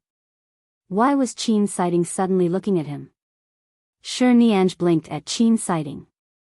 He did not speak and placed the piece of paper on the table. She quickly picked it up and saw that there was a boy's beautiful handwriting on it. "Nian Nian, I know that after you skipped a grade, you've been feeling pressured by the third year of high school. I've drawn many important questions that you're prone to make mistakes in the recent mock exams. Take a look. I hope we can get into the same university. Also, my cousin went to Hong Kong a few days ago. When she came back, she brought me some small gifts. I saw that the crystal doll was very cute and suitable for you, so I gave it to you. I hope you'll be happy every day. Lin Su, who hopes to meet you in the same university in a few months' time." After Sure Nianj finished reading, she put down the note in her hand. This kind of letter that looked like a confession, but it wasn't exactly a confession. It didn't seem to be a confession, but it was clearly a confession. Should she reply? Furthermore, with so many books, it was obvious that the class monitor had slowly and seriously helped her draw them. If it was the crystal doll, she could return it, but she couldn't pretend that she didn't see these people who stayed up all night to help her draw the important points in the books. Right now, everyone was very busy, and the time they could squeeze out was all used to revise. Even if she didn't have that kind of feelings for the class monitor, she couldn't ignore it. Just as she was hesitating on how to resolve this matter, Chin sighting's voice rang in her ears. "Sit down." She abruptly returned to her senses and realized that she had been standing in his seat. He was standing by the side. Earlier, he hadn't said anything, but the bell had already rung. She was still standing there without moving. She quickly returned to her seat. When she saw Chin sighting sit down, she quickly stuffed the note back into the books. Chapter 1491. Seeing that she carefully stuffed the piece of paper back into the book, Chin sighting indifferently glanced at the extra books on her desk. Aren't you going to study medicine? He suddenly asked. Shi Nianj turned to look at him because of his sudden question. It seemed like he rarely spoke after class. He usually didn't speak much. Now that the teacher was standing on the podium, he suddenly asked her. Although his voice was not loud, only she could hear it. Lin Su won't major in medicine. I'm afraid the agreement of you meeting in the same university won't be fulfilled, he said expressionlessly. Shi Nianj, she didn't agree to this agreement. She glanced sideways at him, wanting to know his expression. However, he was still expressionless. She then looked at the books on the table.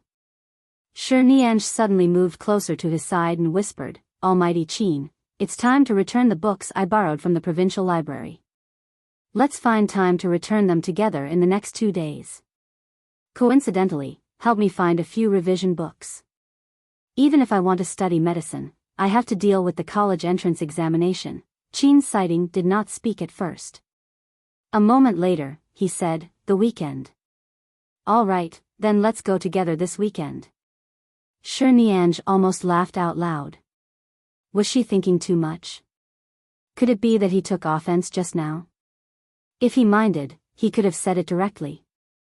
However, Shi Nianj did not have the leisure to play with other people's feelings. The class monitor was quite a good person. He was very upright and had a good personality. There were many girls in the class who liked him. She could not delay his youth and good time to date. After the next class, she quickly returned the things to him. The class monitor, Lin Su, saw that she had returned them all. Without asking, he knew her attitude. He glanced at her and asked, because of Qin Sighting? Shi Nianj looked at him and did not nod or shake her head. She only smiled. Class monitor, thank you. I'm very sorry I didn't appreciate your kindness. Seeing that she did not answer directly, Lin Su smiled. Forget it. I've long seen that you've been guarding that piece of ice. You must like him. Now it seems like it's true. Shi Nianj did not explain. She only looked at him. Don't be angry, class monitor. Right now, studies are more important, right? Look, we're all single now. Lin Su was not a person with low EQ. He knew that she was helping him find a way out. Okay, I got it. Go back and guard that block of ice of yours. I can't reform you. I just don't know when you can melt that block of ice. After saying that, Lin Su directly put the books and the small bag back into his desk. Obviously, he did not want other passers-by to see it. A simple gift was returned. It was so embarrassing. Shi Nianj giggled and chatted with him for a long time. This matter was finally resolved without hurting each other's face. She returned to her seat. Qin Sighting had just gone out with the teacher, and his seat was empty.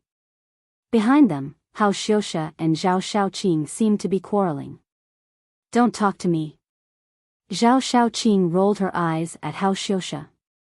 Then she saw that Shi Nianj had returned and said to her, Nian Nian, let me tell you, in the future, if this damn fatty dares to kick your chair again, squeeze him back and squeeze him into the corner. He takes up too much space. Sometimes, I feel that if the space is bigger, I won't even be able to write on the chair. Forget it. When did I push the table so far away? It's clearly because you're small and your arms aren't long enough.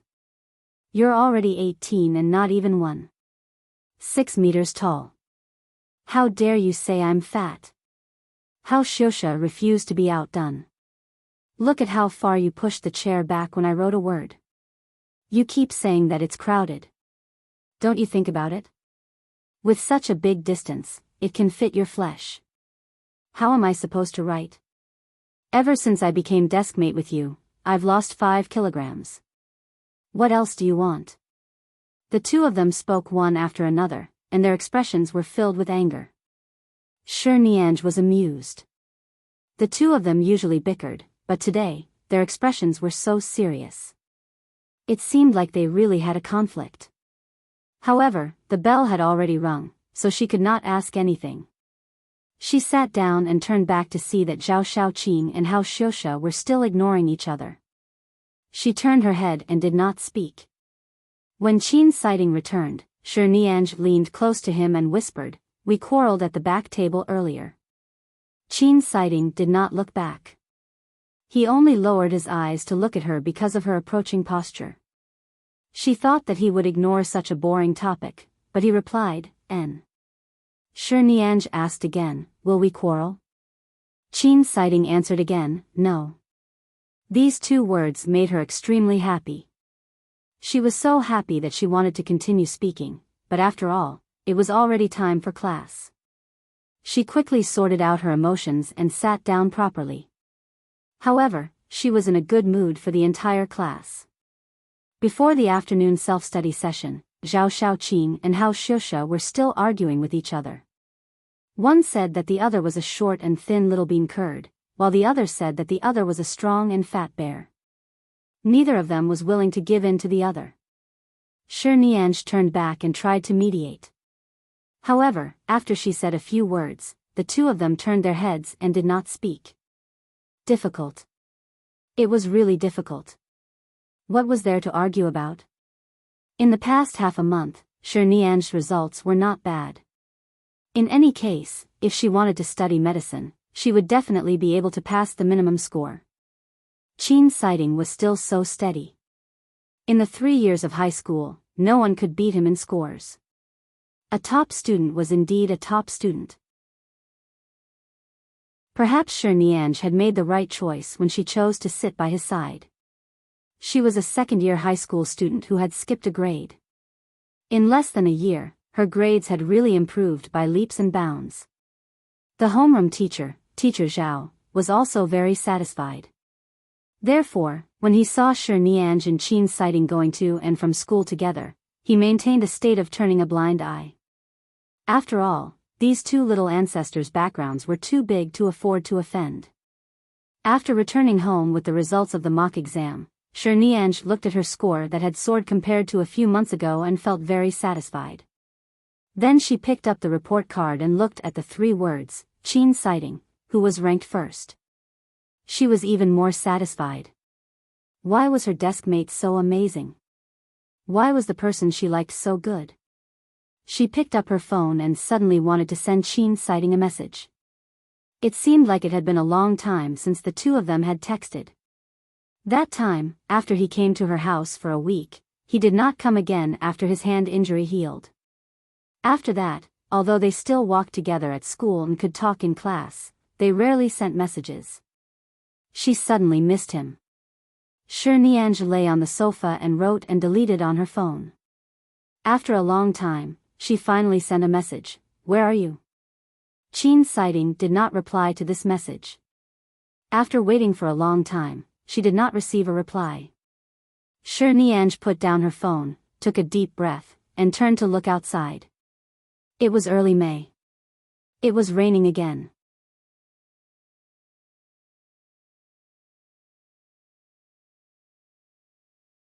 Chapter 1492. When her grandfather called her, Shi Nianj was still sleeping in Lishui Villa. Although her biological clock had long been fixed and she would definitely wake up at 5 or 6 o'clock, it was a rare weekend after all. Furthermore, it was rare for her to rest for an entire day on Sunday.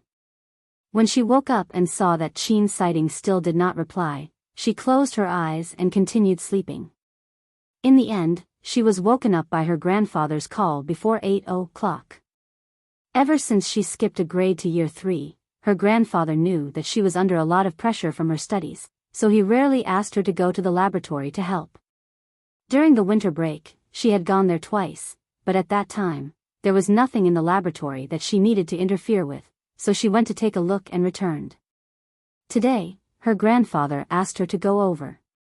She quickly got up to take a shower. When she changed her clothes and was about to leave, she took out her phone and saw that Qin Sighting still had not replied. She didn't know if he didn't see it or if he saw it at night but was busy and forgot to reply. Logically speaking, it was more likely that he had forgotten to reply. Shi Nianj had lunch with her grandfather at noon. Later, Her grandfather asked her to help draw a few pictures in the laboratory. He stood by the side and watched her draw while asking, "Your parents didn't ask you to study business and finance again?" "No, they also know that I've been following you since I was young. There are many things that they can't control." After a long time, they gave up. Nianj did not even raise her head as she seriously drew the picture and answered. "Then go to the medical school to report after the college entrance examination. I've already informed the school leaders." N. Have you been living alone outside recently? Yes.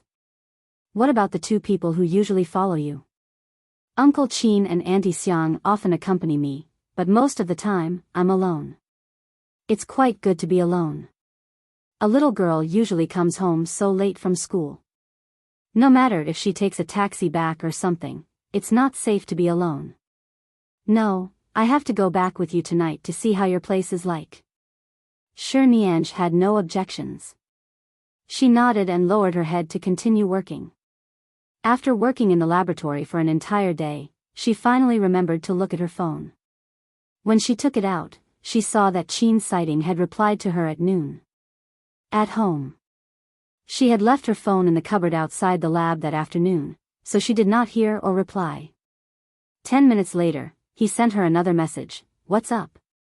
Nianj said that her mood had been strangely low all day because he did not reply.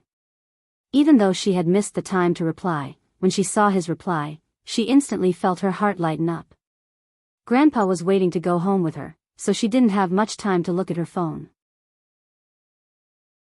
She hurriedly replied, "It's nothing. I miss you."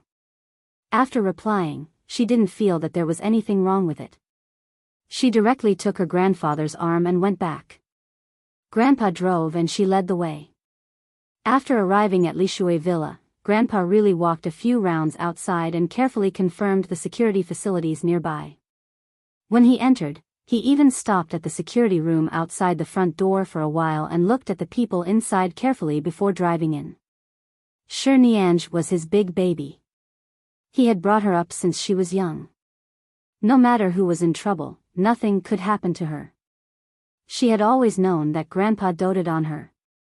Now that she saw Grandpa checking inside and out, she felt helpless and warm in her heart. It was really good. In the future, when she went to the medical university, she would be able to see Grandpa more often. He was a guest professor there. When she finally entered the house and was changing her shoes, Nianj suddenly recalled something. She suddenly shouted from behind, "Wait, old Yang. Don't move first. Wait for me to get you slippers." Grandpa's surname was Yang. Everyone addressed him as Dr. Yang or Professor Yang. Nianj either called him Grandpa or Old Yang. At this moment, she suddenly shouted, causing Grandpa to be stunned. He turned back to look at her. "Don't we have them?" Nianj pointed at the pair by the side. "That, where the pair by the side. The one my dad wore when he came, or there's a new pair in the cabinet. Don't step on the right one." Grandpa was confused by her, but he still listened to her. He wore the left pair and turned back to ask her, "What happened to the right pair?" "Nothing much. Just wear the left one." After speaking, Nianj also changed her shoes. She did not have time to put on her slippers. She quickly picked up the pair of slippers that Qin Sighting had worn the past few times and placed them properly in the shoe cabinet. She then took out a pair of other slippers and put them on. "What's wrong with you? I didn't see so many rules when I went to the Sher family. You live by yourself, but you have so many problems." Grandpa rolled his eyes at her. "You're so flustered. You have to be careful of a pair of slippers." Nianj only smiled and did not dare to speak. "Grandpa, you seem to have lost weight recently. Have you been busy in the lab recently?" Nianj went to change into a comfortable set of home clothes. Seeing that Grandpa had already gone to prepare dinner, she stood outside the kitchen and asked him, "Have I lost weight?" "I don't think so." As Grandpa spoke, he sized up the small kitchen in her villa. He then turned back to ask her, "Do you usually make food yourself?" Occasionally. I know some simple ones, but they're not particularly delicious. Auntie Xiang often comes over. I've relied on her for too long. I'm used to it. Grandpa nodded. You still say that I'm thin. Grandpa nodded. How dare you say that I'm thin? I see that you've also lost weight recently. Don't think that you don't have to work out just because you're a girl. Your villa isn't small either. Just take out 2 rooms and put some fitness equipment. It'll strengthen your body and your immune system. It's good for your body. You have to know that everywhere in this world is not clean. Shi Nianj chuckled and did not refute the words that he, an old doctor, was used to saying all day. Got it. I've been too busy revising recently. I'll do it after the college entrance examination. Just brush me off. Your temper is really the same as your mother's. When she was young, I didn't stop urging her. In the end, after she entered Shanghai with your father, she's been busy. Now, she looks energetic every day, but her health isn't good at all. Shi Nianj allowed the old man to nag. In any case, as long as her grandfather was by her side, she would be very happy. Her grandfather's knife skills were really good when he cut vegetables and meat. After all, he had been a doctor for decades. He had held a scalpel countless times, let alone cutting such a small thing. She was also in the kitchen, helping out all the time. Recently, a country's medical support resource is about to produce results. After it ends, I can rest for at least 2 months. Do you have any places you want to go? Grandpa will accompany you. Chapter 1493. I don't have any special places to go. Recently, I've been busy revising. The mental pressure is indeed not small. After the exam, I'll rest for a period of time if I can rest well. You can rest abroad. Is there any country you want to go to? I haven't considered it yet. Usually, when I see my parents flying all over the world, I'm no longer interested in the various small gifts they bring back. Shi Nianj held her chin with one hand. Speaking of which, after the college entrance examination, she should still have a chance to go out with Qin sighting, right? On the other hand, grandmother has passed away for more than 10 years. Even now, you still refuse to find an old partner. Every time my mother returns to China, she tells you about this. Do you really plan to stay alone until you grow old? Shi Nianj blinked and asked with a smile. Scram. Aren't I already old? I'm already in my 60s. Why would I need an old partner? Do you really want me to find you a step-grandmother? Of course I do. Why wouldn't I? Shi Nianj helped her grandfather put the meat he had cut into a small plate and marinated it. She then looked at him and said, My parents have been taking over the Shi family's business for so many years. These years, they've really been thriving. There's no need to worry about anything at home. All these years, you've been researching various medical experiments, but you've never considered yourself. So what if you're old? It's not like I asked you to pick up young girls like young people. You can find yourself a spiritual partner when you're old. Who says that you can't meet true love at the age of 60? If you delay any longer, when you're 70, you'll probably have to find a young and beautiful auntie to steal your money.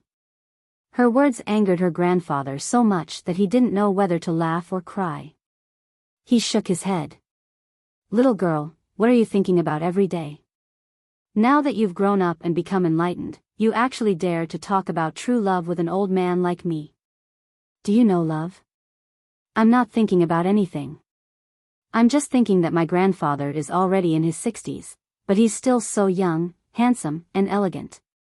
It's not like you can't be so lonely all the time. Shi Nianj quickly changed the topic of whether she loved him or not.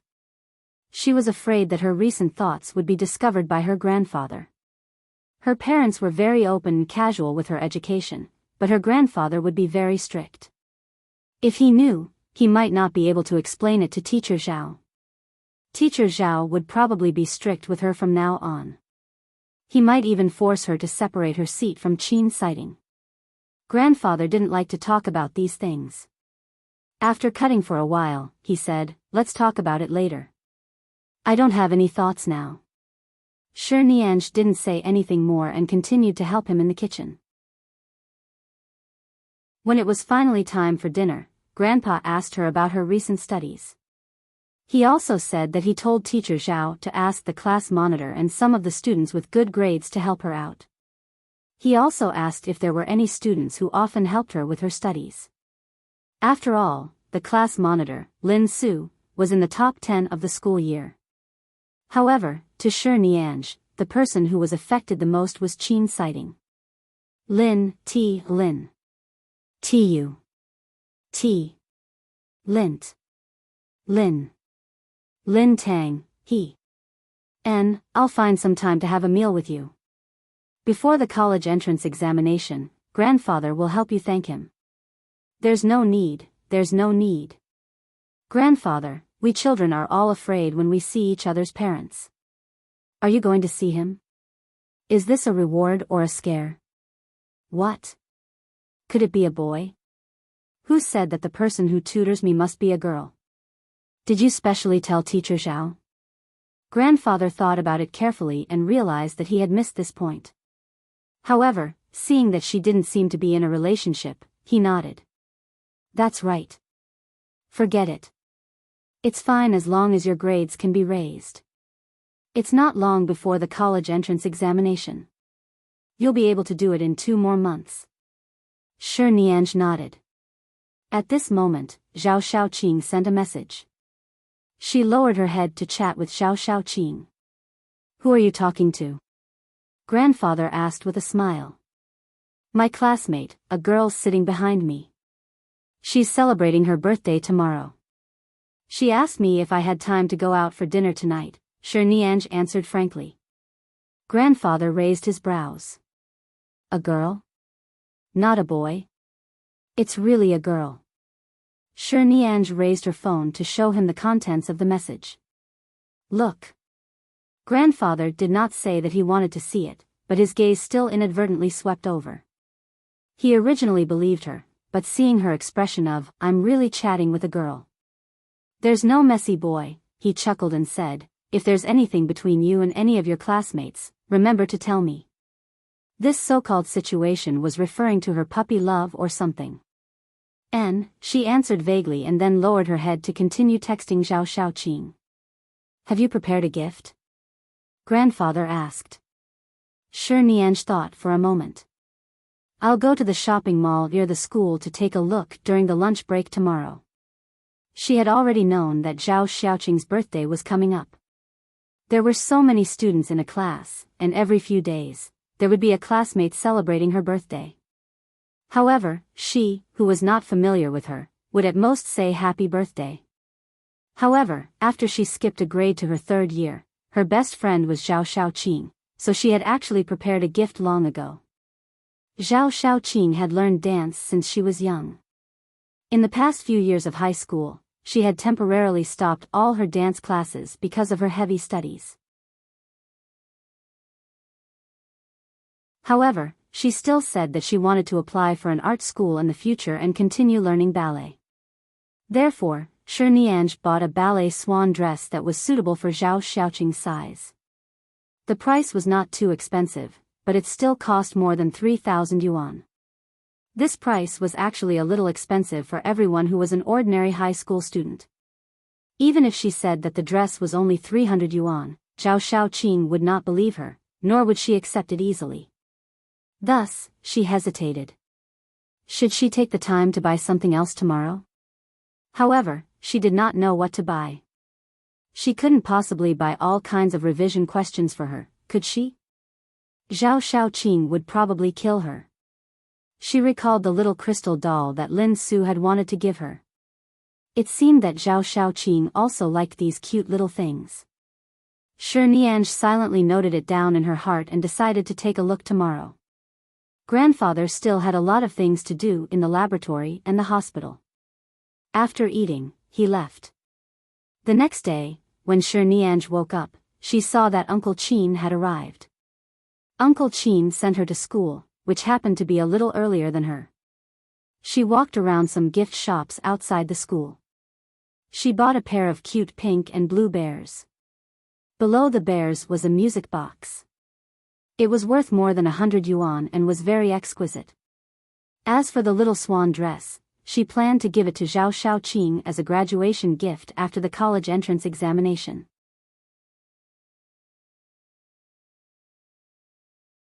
Chapter 1494. At night, Zhao Shaoqing asked everyone to go to the KTV near the school.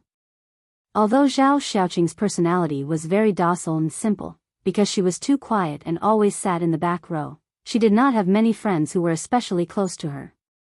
There were only 4 or 5 of them. Including Shi Nianj and Hao Xiuxia, who quarreled with Zhao Shaoqing all day, she was the only one who went to the KTV together. Why didn't I see Almighty Qin today? Nian Nian, weren't you very close to Almighty Qin some time ago? Jin Shui, who was usually on good terms with Zhao Shaoqing, suddenly said this after entering the KTV and seeing that Shi Nianj was helping the waiter distribute the fruits. It clearly sounded like a normal question, but for some reason, Shi Nianj heard a hint of sarcasm in his tone. She raised her eyes to look at Jin Shui. Zhao Shaoqing heard this and quickly came over to smooth things over. Xiao Shui, don't spout nonsense. Nian Nian and Almighty Qin are deskmates. It's normal for them to communicate a lot. They're both single. Don't say anything that will cause people to misunderstand. Ah, so I misunderstood. Jin Shui looked surprised. I thought Nian Nian and Almighty Qin were together. After all, I saw her go to and from school with Almighty Qin several times. However, I saw her following behind Almighty Qin several times. I think so too. With Almighty Qin's personality, he probably doesn't plan to fall in love in high school. Also, I remember that Nian Nian is going to study medicine. She's indeed not on the same path as Almighty Qin. Shi Nianj put down the fruit platter in her hand. Zhao Shaoqing knew Shi Nianj's temper. She would either ignore everything, but if it involved Qin's sighting, she would listen. She didn't know if she would be angry, but she had to prevent any conflicts from happening. She quickly pulled her back. Nian Nian, let's go order songs. As she spoke, she pulled Shi Nianj away and explained softly, don't be angry, Nian Nian. I'm only familiar with these few people in class, but I've never told them about you and Almighty Qin. I know. I don't blame you. In fact, Shi Nianj did not take it to heart, but Jin Shui's tone earlier was really asking for a beating. With her temper, she would accept it when she should, but she would not easily ignore it when she shouldn't. Just from these few sentences, it could be seen that Jin Shui and her friends must have been gossiping about him a lot. She didn't mind being discussed, but it wouldn't do if it involved Qin's sighting. Hao Xiuxia was still eating by the side. He did not notice that there seemed to be a dispute between the girls. After Shi Nianj was pulled away, he did not take it to heart and went to the other side. On the other hand, the girl who had been sitting with Jin Shui took the opportunity to come over and ask, Nian Nian, do you like Almighty Qin? Do you need us to give you some advice? Let's see how we can woo our Adonis. Shi Nianj glanced at her. Isn't it Xiaoqing's birthday today? Why are you guys paying so much attention to me? Aren't we all classmates from class 6? Usually, you and Xiaoqing are the closest and rarely interact with the other girls. It's rare for us to have a chance to sing karaoke together. Just treat it as getting to know each other, the girl said as she grabbed a handful of melon seeds and ate them in front of her. Shi Nianj smiled indifferently. We know each other. At least after tonight, I'll definitely remember your names. I won't be like before when I can't even remember your surnames. The girl holding the melon seeds was stunned by Shi Nianj's attitude that she had never taken them seriously. Seeing that Shi Nianj's gaze did not seem to be good at gossiping, she held it in for a long time and did not say anything. She turned around and returned to Jin Shui's side with the melon seeds. Almighty Qin is usually very popular with the girls in our school. You know, there are many girls in our class who have a crush on him. Ever since they saw you sitting next to him, many of them felt their hearts ache. Even if you didn't do anything, to them, you're already the invisible opposite. Don't take it to heart. Zhao Xiaoqing had only come out to celebrate her birthday. She didn't want these friends to be unhappy. Don't worry, it's fine. I didn't warn them. As long as they don't run in front of me and say those nonsense, I'll forget about this after leaving the KTV. Shi Nianj waved her hand and stood up to go over. Come. I'll choose a song. When Hao Xiuxia heard that Shi Nianj was about to sing, he quickly came over and insisted on singing with her. In the end, Zhao Xiaoqing pulled him aside. It'll be late by the time we go back. Does Almighty Qin know that you're coming out with us tonight? Zhao Xiaoqing asked. Didn't he go to the provincial education department for a meeting with the principal today? He's the only student in the city. He hasn't been in school all day today. I didn't tell him. Shi Nianj continued to poke at the screen in front of her without looking up.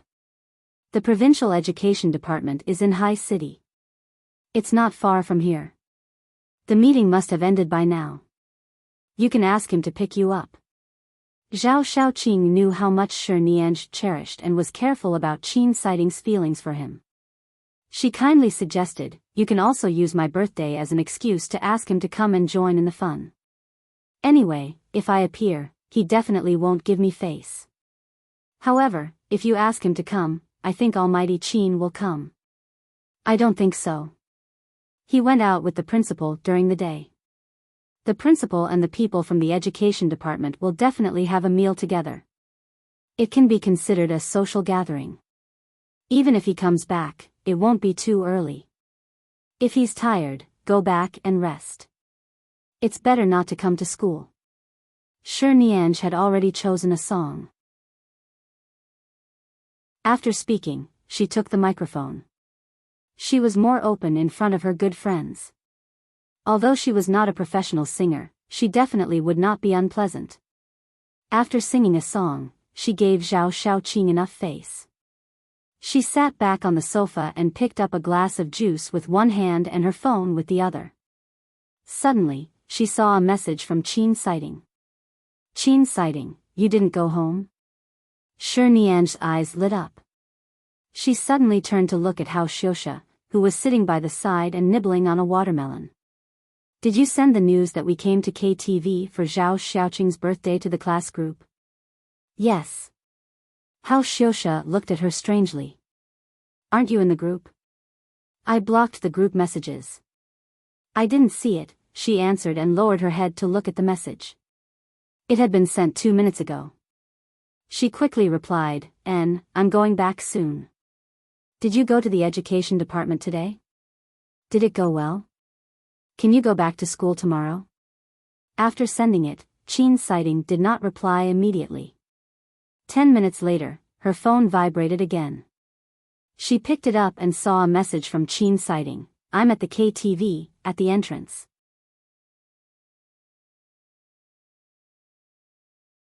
Chapter 1495. At first, Shi Nianj thought that she had seen wrongly.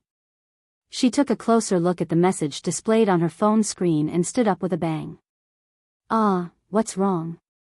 Hao Xiuxia was about to speak to her when she suddenly stood up and almost flipped the fruit plate in his hand. He quickly pressed it down and turned to look at her in surprise. I'm going out for a while. Shi Nianj did not explain and walked out, leaving a large group of people sitting in the KTV room with confused expressions. Jin Shui and the female classmate from earlier were still sitting there. When she saw Shi Nianj's dazed expression and saw that she had left, she directly said in a voice that everyone could hear, Do you really think that just because your family is rich and powerful, you can get everything? She's been thinking about Almighty Qin for so long, and she's still sitting next to him. If it weren't for the fact that Almighty Qin couldn't be bothered to argue with her, he would have chased her to another seat long ago. She really thinks that she has a sense of existence by his side. As soon as she finished speaking, the few girls present who also had some admiration for Qin Sighting but had never dared to show it remained silent. They did not interrupt, but they all held the intention to watch the show. Zhao Shaoqing frowned. Jin Shui, there's no need for you to say that, right?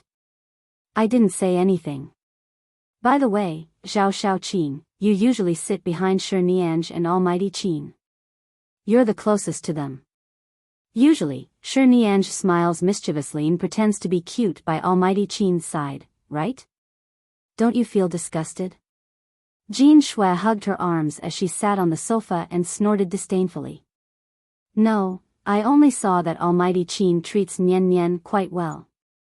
Zhao Shaoqing didn't want to make everyone unhappy because of this topic, but she really felt that there was no need for everyone to treat Shi Niange as an enemy just because she was sitting by Qin's sighting side. Shi Niange was really very good. At the very least, among the classmates she had met since she was young, no matter if they had good family conditions or not, it wasn't that there were none like Shi Niange, but it was rare. TSK, why are you speaking up for her? Is it because you've been hanging out with her for so long that she always treats you to meals and buys you gifts? Are you hugging her thighs now? Jin Shui looked at her coldly. Zhao Shaoqing's expression instantly darkened. Before she could say anything, Hao Xiuxia, who was busy eating, suddenly put down the fruit plate and said loudly, "What the F***ck are you talking about?" No one expected that the fatty, who usually didn't care about anything, would suddenly speak. He was a boy, after all. Jin Shui was shocked when he suddenly spoke in such a tone. Zhao Shaoqing sits at the same table as me. I can see how she usually interacts with others. I can also see what kind of person Shi Niange is. Also, so what if the Shi family was rich and powerful? She had never done such a thing. Shaoqing had always been fair and had never taken advantage of anyone. Also, the gifts you gave are all here. Take a look. Shi Niange's gifts are at most 20 to 30 yuan more expensive than yours. How did she show any sense of superiority? How did little Qin hug his thigh? If you don't know how to speak, don't **king spout nonsense. Jin Shui looked at the gifts piled up by the side. At first, she felt speechless, but then she mocked, that's right. The eldest daughter of the Shi family, who is worth hundreds of millions, actually gave her best friend a gift of more than 100 yuan. Your friendship is really suspicious. To us, a gift of more than 100 yuan might be a few days' worth of pocket money. To her, even beggars would be more than this, right? Hao Xiuxia and Zhao Shaoqing knew very well how Shi Niange usually treated them. Hao Xiuxia stood up and was about to speak when Zhao Shaoqing quickly reached out to pull him. Hao Xiuxia stood up and was about to speak when Zhao Shaoqing quickly reached out to pull him. All right, stop talking. Nian Nian isn't someone that everyone loves. She said that she doesn't need everyone to like her. We know what's going on. It's my birthday today. Everyone, be more harmonious. F***ck, Hao Xiuxia endured it and sat back down. He picked up the fruit plate again, but his expression was clearly not good. Jin Shui and the others were just casually saying it to regain some face. Seeing that the atmosphere was not right, they stopped talking. After a while, Jin Shui stood up again and said, all right, this doesn't affect my friendship with Zhao Shaoqing. Hasn't Shi Niange already left? Anyway, I'm not familiar with her. It's fine if she leaves. Come, let's sing. Hao Xiuxia ignored them. He picked up the watermelon and took a bite. Then he glared at Zhao Shaoqing, as though he was scolding her for making friends. Zhao Shaoqing did not expect that singing karaoke would turn out like this. Usually, Nian Nian rarely interacted with the girls in class. Everyone was quite busy now. Shi Niange was a student who had suddenly skipped a grade. There were only a few people she was familiar with. She was busy revising and did not have time to come out for social activities. She was only classmates with Jin Shui and the others on the surface. In private, she had never spoken much. She didn't expect that singing karaoke together would cause so much nonsense to reach Shi Niange's ears. She was really impressed. Seeing that Jin Shui and the others had gone to order songs, Zhao Shaoqing gave up her seat and turned to sit next to Hao Xiuxia. She picked up a piece of grape from the fruit plate in his arms with a toothpick and whispered as she ate, "I think they're really thinking too much. In our entire school, it seems like only Nian Nian is qualified to be with someone like Almighty Qin. Besides, Almighty Qin has always been quite good to Nian Nian." Hao Xiuxia snorted coldly. "I don't care about other people's matters. Anyway, stay away from such talkative girls in the future. You're usually quiet and don't talk so much nonsense. Don't learn from these people." Zhao Shaoqing was stunned for a moment before looking at him in surprise. Hao Xiuxia did not explain and continued nibbling on his watermelon. Shi Nianj had already walked out of the KTV. She had even mentally prepared herself for a long time, telling herself to calm down. However, she couldn't calm down. What should she do? Qin's sighting wasn't in school today, but he suddenly came to the KTV. Given his relationship with the other students, and the fact that she heard that he never participated in any activities other than official school activities, he had never appeared on any of his classmates' birthdays. However, he actually suddenly came to the KTV in the middle of the night. She ran out of the KTV and saw Qin's sightings back view standing beside the huge microphone statue in front of the KTV. He was as cold and tall as a jade tree. Shi Nianj smiled and could not be bothered to be nervous. She ran over and called out to him, "Almighty Qin." When Qin's sighting heard the voice, he turned to look at her. At first, he was expressionless. However, when he saw her jogging over, he raised his brows. Shi Nianj ran over with a smile. Before she could catch her breath, she called out to him again, "Qin sighting."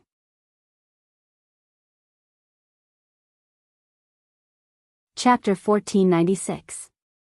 Qin sighting looked at her. A few seconds later, his lips suddenly curled up and he smiled at Shi Nianj. When he smiled, his eyes were very gentle.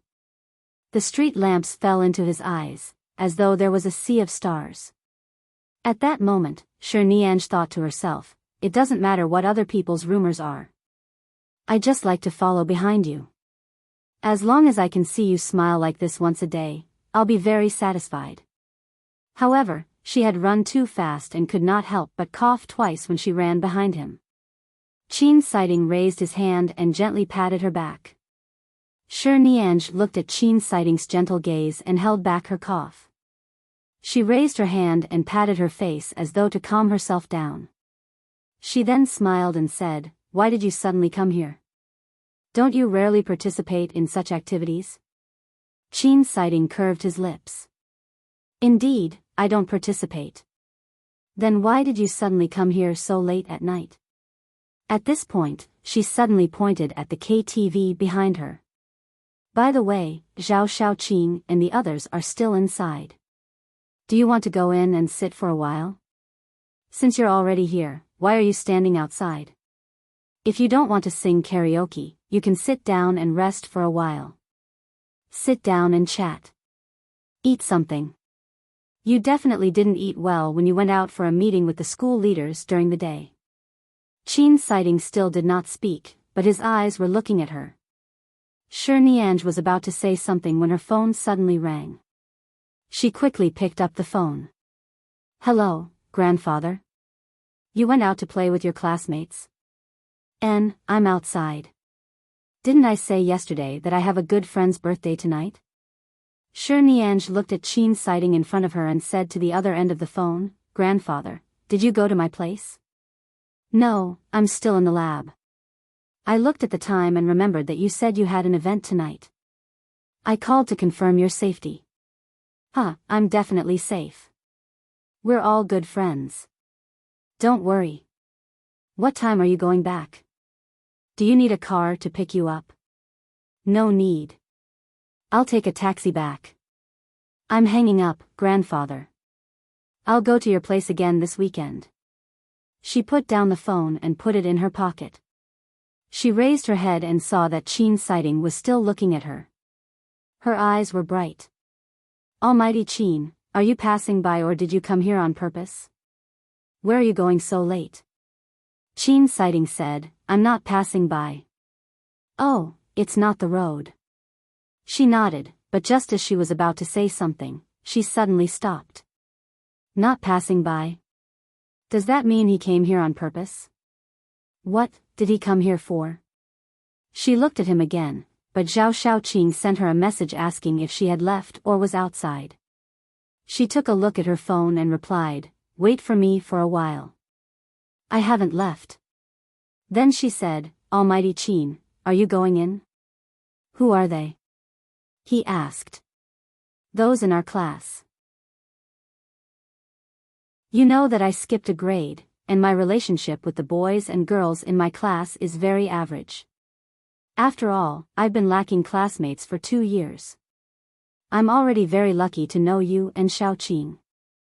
I'm not very familiar with the others, but it's Xiaoqing's birthday, so I played with them here for a while. As she spoke, she reached out to pull his arm, wanting him to go in with her. However, just as she was about to touch Qin Sighting's arm, she quickly stopped. What was her relationship with him? They were usually deskmates, so it was normal for them to accidentally touch each other's arms. It was also normal for her to grab his hand and help him bandage it when his hand was injured. However, it didn't seem right for her to pull him over at the entrance of the KTV in the middle of the night. She chuckled again. Hee, do you want to come in and have a seat? Qin Sighting's beautiful brows moved slightly as he looked at her hand. After 2 seconds, he gently raised his arm and let his arm touch her palm. It was almost summer. The weather at night was not cold, but it was slightly cooler than during the day. He was wearing a short-sleeved t-shirt and casual pants. When he leaned in, her palm felt the slight coolness of his skin. This warmth passed through her palm and instantly entered her heart. Shi Nianj suddenly recalled the feeling of Qin Sighting holding her hand a few times. That indescribable throbbing. Right now, it was even more so because he had taken the initiative to offer his arm. She directly held his arm, and the two of them walked toward the entrance of the KTV. When she held his arm, she was still hesitating whether she should place her hand on his forearm or raise it to maintain a polite distance. Before she could think of an answer, a few drunk men walked out of the KTV's entrance. They walked in a hurry and bumped into her. She staggered and leaned toward Qin Sighting. Not to mention that her hands were completely pressed against his, she almost bumped into his embrace when he turned his body to the side and brought her along to make way. Qin Sighting clearly looked dissatisfied as he glanced at the few people who had already staggered away. He lowered his head to look at her. Are you okay? Yes. Of course there was something. She actually leaned into his arms again. Shi Nianj pretended to be calm and retreated from his arms. She continued to hold his arm. It's fine. Those people drank too much. It's too common in such a place. It's fine, it's fine. Let's go in. When they walked in, Shi Nianj's hand was holding his, and her palm was pressed against his arm. In fact, the main entrance of the KTV was still some distance away from the private room on the 2nd floor. In fact, they could take the elevator up, but it was only the 2nd floor.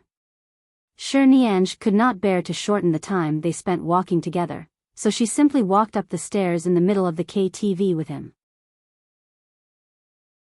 As the two of them walked up step by step, Shi Nianj lowered her head to look at Qin Sighting's casual pants. Why were his legs so long? Usually, when he wore his school uniform, she knew that he was tall and had long legs. However, the school uniform did not particularly accentuate his figure.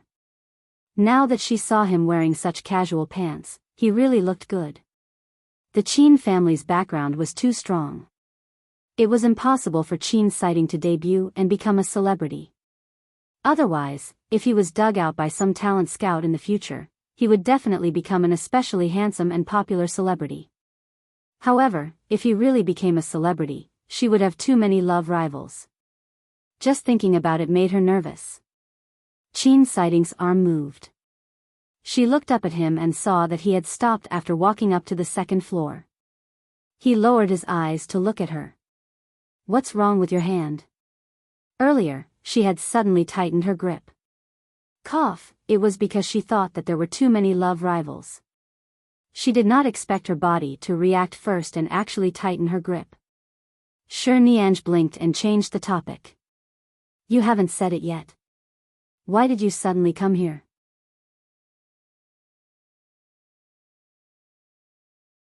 Chapter 1497. Qin Sighting looked at her nervously, pinching his arm, and said, Didn't you say you missed me? Nianj's expression slowly changed from dazed to surprise and then to some kind of emotional crack. She said she missed him. When? In a daze, she seemed to remember that in the last message she had sent him, there really seemed to be the words I miss you. In the end, her expression turned to look at his face. Qin Sighting did not say anything more and gestured for her to continue holding his arm. She obediently continued to hold his arm and walk forward. Which one? He asked, glancing in as he reached the doors of the first few boxes. That one, 206. She pointed with her eyes. Then he went over.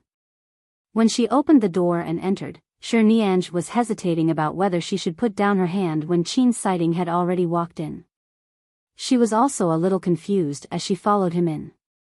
The moment Qin Sighting's figure appeared in front of the door, Jin Shui, who was singing with the microphone, stopped. Her expression was surprised as she looked in the direction of the door in disbelief. She held the microphone and stood there, turning into a statue. The others also looked at Qin Sighting in surprise, especially when they saw that Nianj was holding his arm and entering with him. Although there were not many people in the private room, their gazes were different.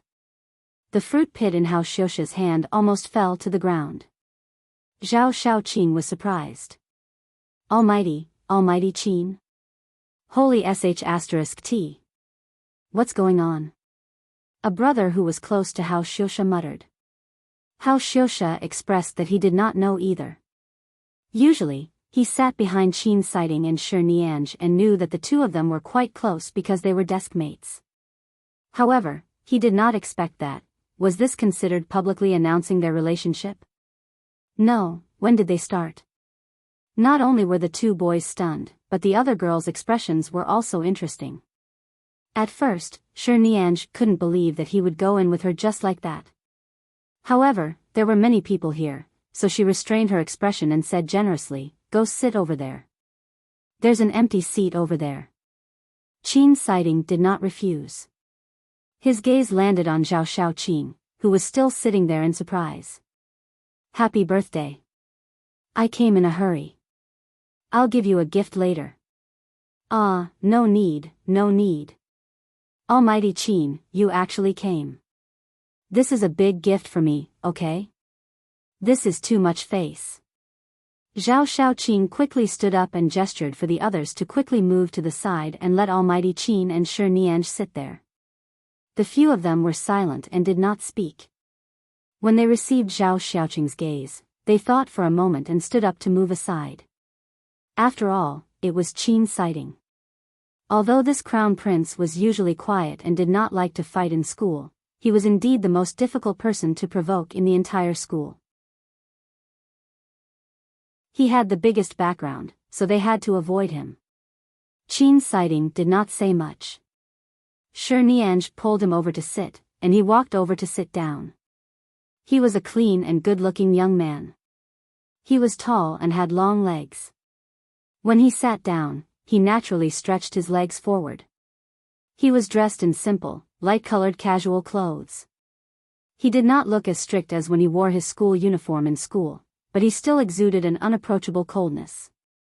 However, this coldness seemed to exclude Nianj. He was not too cold to Nianj. Zhao Xiaoqing felt that since Nianj was here, there was no need for her to join in the fun. However, today was her birthday, and Almighty Qin was also here. She had to go over and say a few words, so she walked over and gave Nianj a look. She meant for her and her Almighty Qin to sit here quietly and not go anywhere else. Then she asked, Almighty Qin, do you want a drink or drink? Don't we still have exams tomorrow? Qin Sighting asked. Yes. Zhao Shaoqing was stunned by the question. However, there had been exams every few days.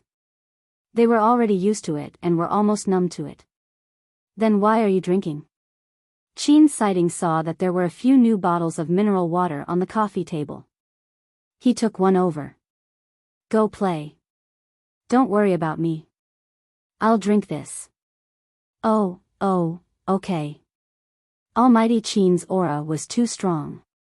Zhao Shaoqing nodded repeatedly and did not dare to ask any more questions. She turned around and left. Jin Shui and the girl from before stopped singing. They sat back on the sofa and occasionally glanced in this direction. However, Qin Sighting clearly did not turn his gaze in that direction. He only looked at Shi Nianj, who was sitting beside him but did not seem to have returned to normal. He casually opened a bottle of mineral water and handed it to her. Why are you in a daze?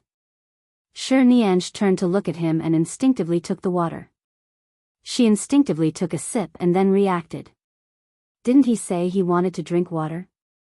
Why did he give it to her after opening it? When she looked again, he had already picked up another bottle, opened it, and drank it. Seeing him drink and swallow, Shi Nianj felt her throat start to burn again, especially in this KTV private room. The lights were flickering, and the atmosphere was different from when she was in school or outside. His words echoed in her mind again. Didn't you say you missed me? She said she missed him, so he came? Was he hinting at something? Almighty Qin. She sat by his side, thought for a moment, and decided to find a topic. Before she could finish speaking, he interrupted her softly. Qin Sighting. Did he mean that he didn't like her calling him Almighty Qin and wanted her to call him by his real name? Qin Sighting. Shi Nianj moved closer to his side. Seeing that he had no intention of avoiding her, she whispered by his side, Your place is quite far from here, right? I remember that every time you go back, it's not too close. He put down the mineral water bottle and did not answer.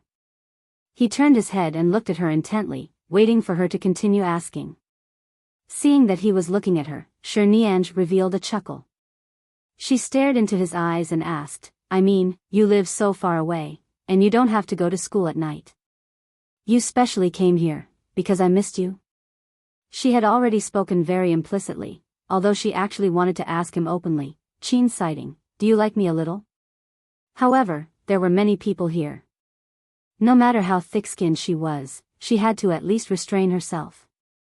In the end, the clean young man in front of her suddenly raised his hand and stroked her head, pushing away the bangs on her forehead that had just covered her eyes. Jin Shui, Zhao Shaoqing, and a few other girls, including a few men present, were shocked to see Qin Sighting's actions. Shi Nianj's heart was beating like a drum.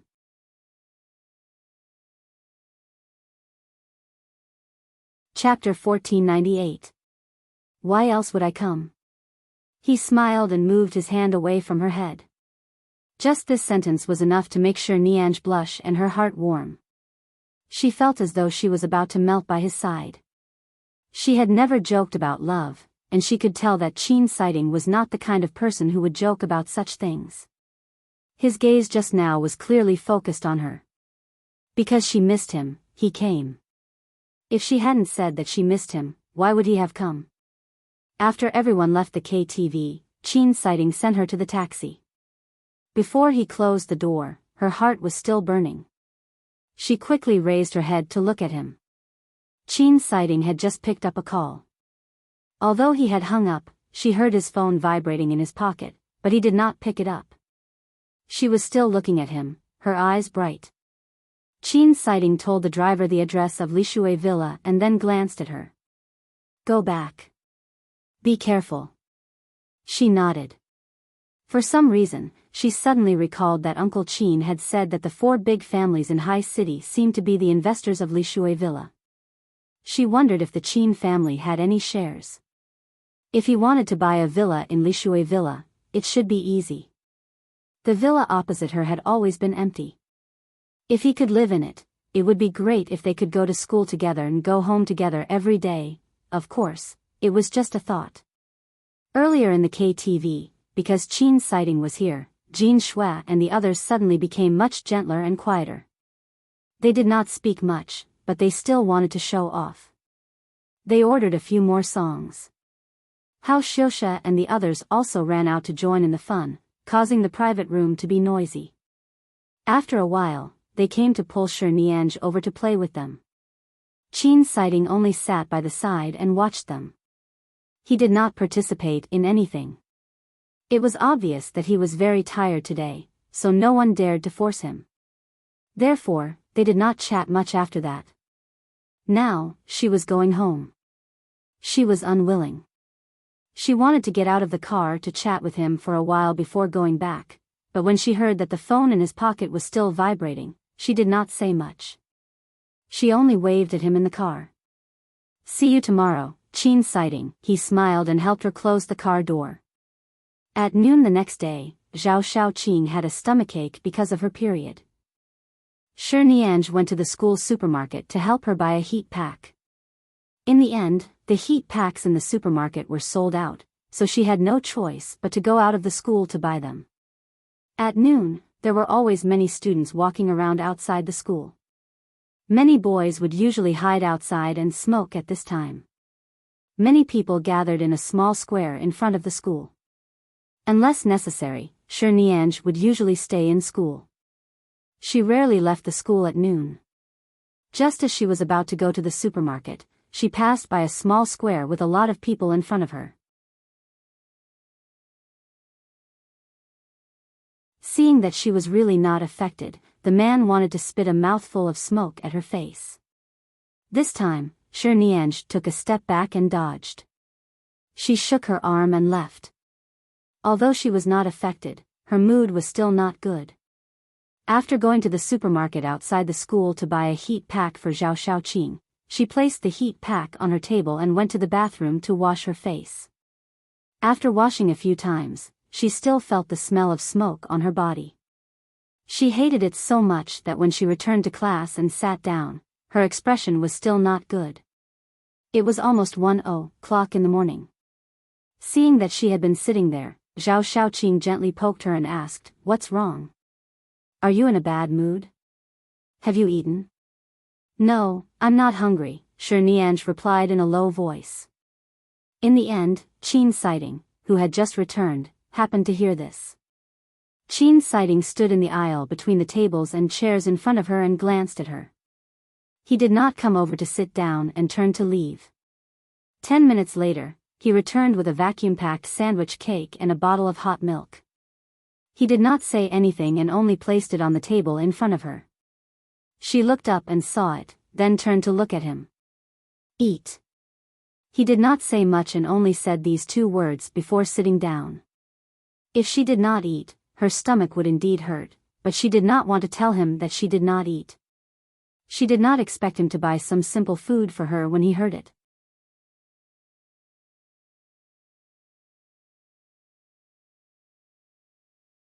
As it was almost time for school to end at noon on Sunday, the teacher gave them a list of books and asked them to borrow some books from the provincial library to review. She said that there might be questions in these books that were closer to this year's and previous year's college entrance examinations. Of course, it was just the teacher's intuition telling them what questions would be this year. It was not certain if there would be questions in the future, but since the teacher had already said so, they had to read these books. After all, she had been to the library with Qin sighting. She asked him directly, "Are you going in the afternoon?" Qin sighting said, "I'm free in the afternoon. I can go take a look." "Then, can I go with you?" she asked. Qin sighting picked up his shoulder bag. "Let's go." So straightforward. Without another word, Shi Nianj quickly picked up her bag and followed him. 2.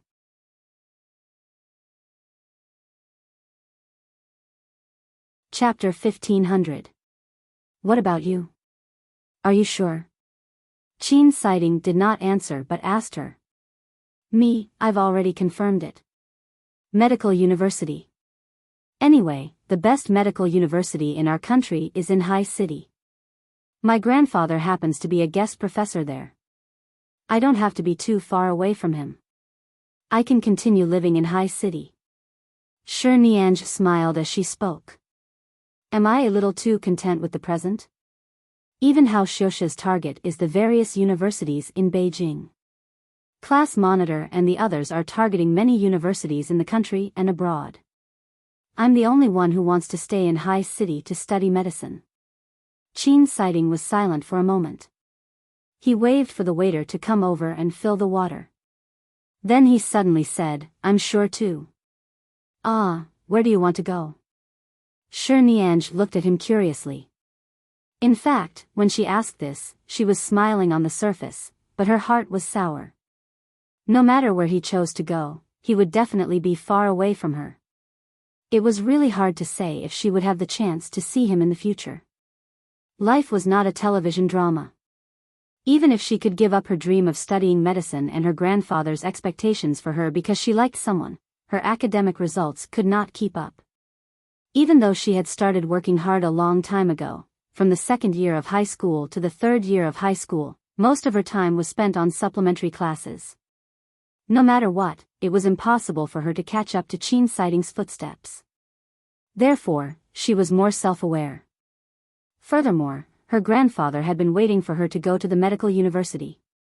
She did like this clean young man in front of her, but her grandfather had been waiting for her to grow up and study medicine since she was a few years old. He even said that he wanted to see her become a famous doctor in her lifetime. Although the love of youth was precious, she could not disappoint her grandfather. Therefore, if there was really something that she could not force, she might as well not ask. She did not want to affect others' paths, nor did she want to make things difficult for them. Qin Sighting's future path would definitely be bright. Perhaps one day, they would meet again.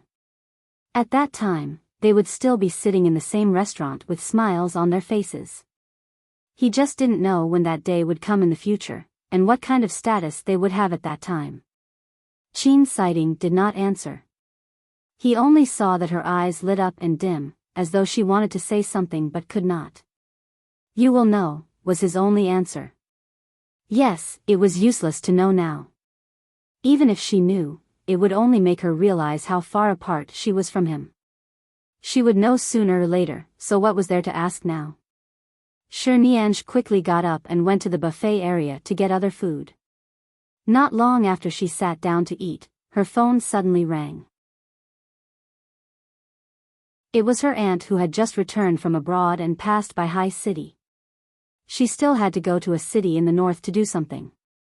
She said that she had bought some gifts for her to come out and take them. Her aunt's car happened to be nearby. If she went out, she would be back in less than half an hour, so she went straight to her aunt's car. After seeing her aunt handed her a bag. Inside were all kinds of food and toys that little girls liked, especially chocolate. When Shi Nianj was young, she liked to eat chocolate. When she grew up, it was fine. She didn't eat it often.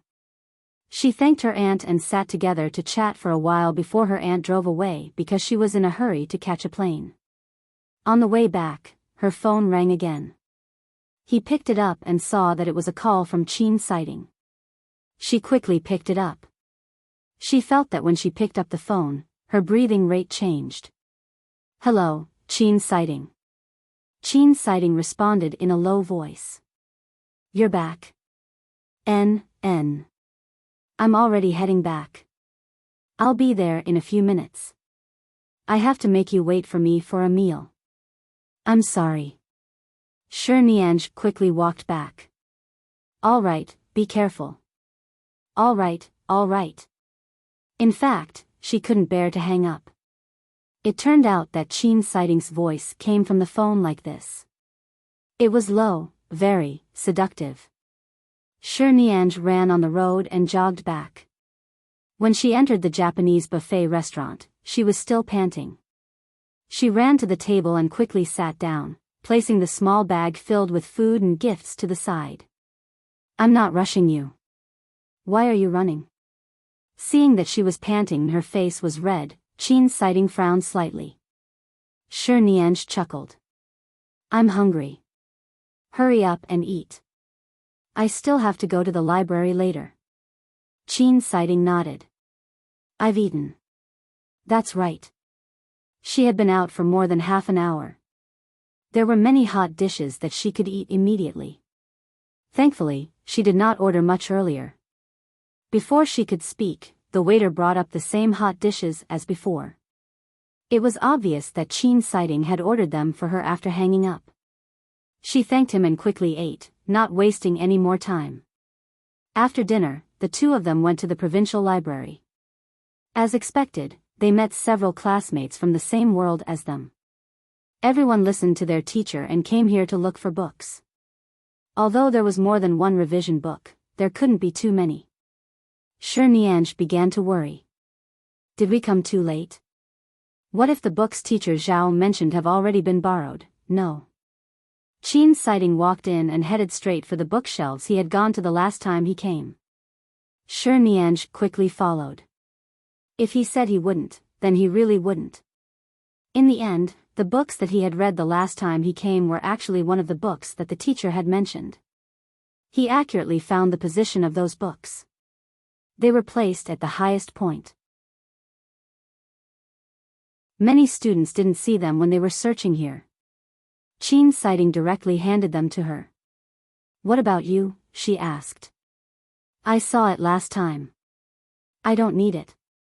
After Qin Siding finished speaking, he went to the bookshelf a few rows away. Shi Nianj thought that he was looking for other books, but she saw him pick up a medical book and walk over. He sat on a seat not far away. Seeing the book in his hand, Shi Nianj was surprised. She took her book and walked over. She wanted to ask something, but she felt that he must have found the German doctor's book she had read last time interesting. There was nothing to read now, so he randomly found the same author to write it. Although she had questions, she did not ask. She quietly sat down and began to read and revise. It was already late when she rushed over in the afternoon. After reading for more than 2 hours, it was already evening outside. Shi Nianj's neck hurt from reading. She raised her head and rubbed her nose. Then she narrowed her eyes and smiled at Qin Siding, who had also raised his head. Qin Siding looked into her eyes and did not speak. After a long time, she realized that he was still reading a medical book. She could not help but ask, "Is the book you're reading interesting?"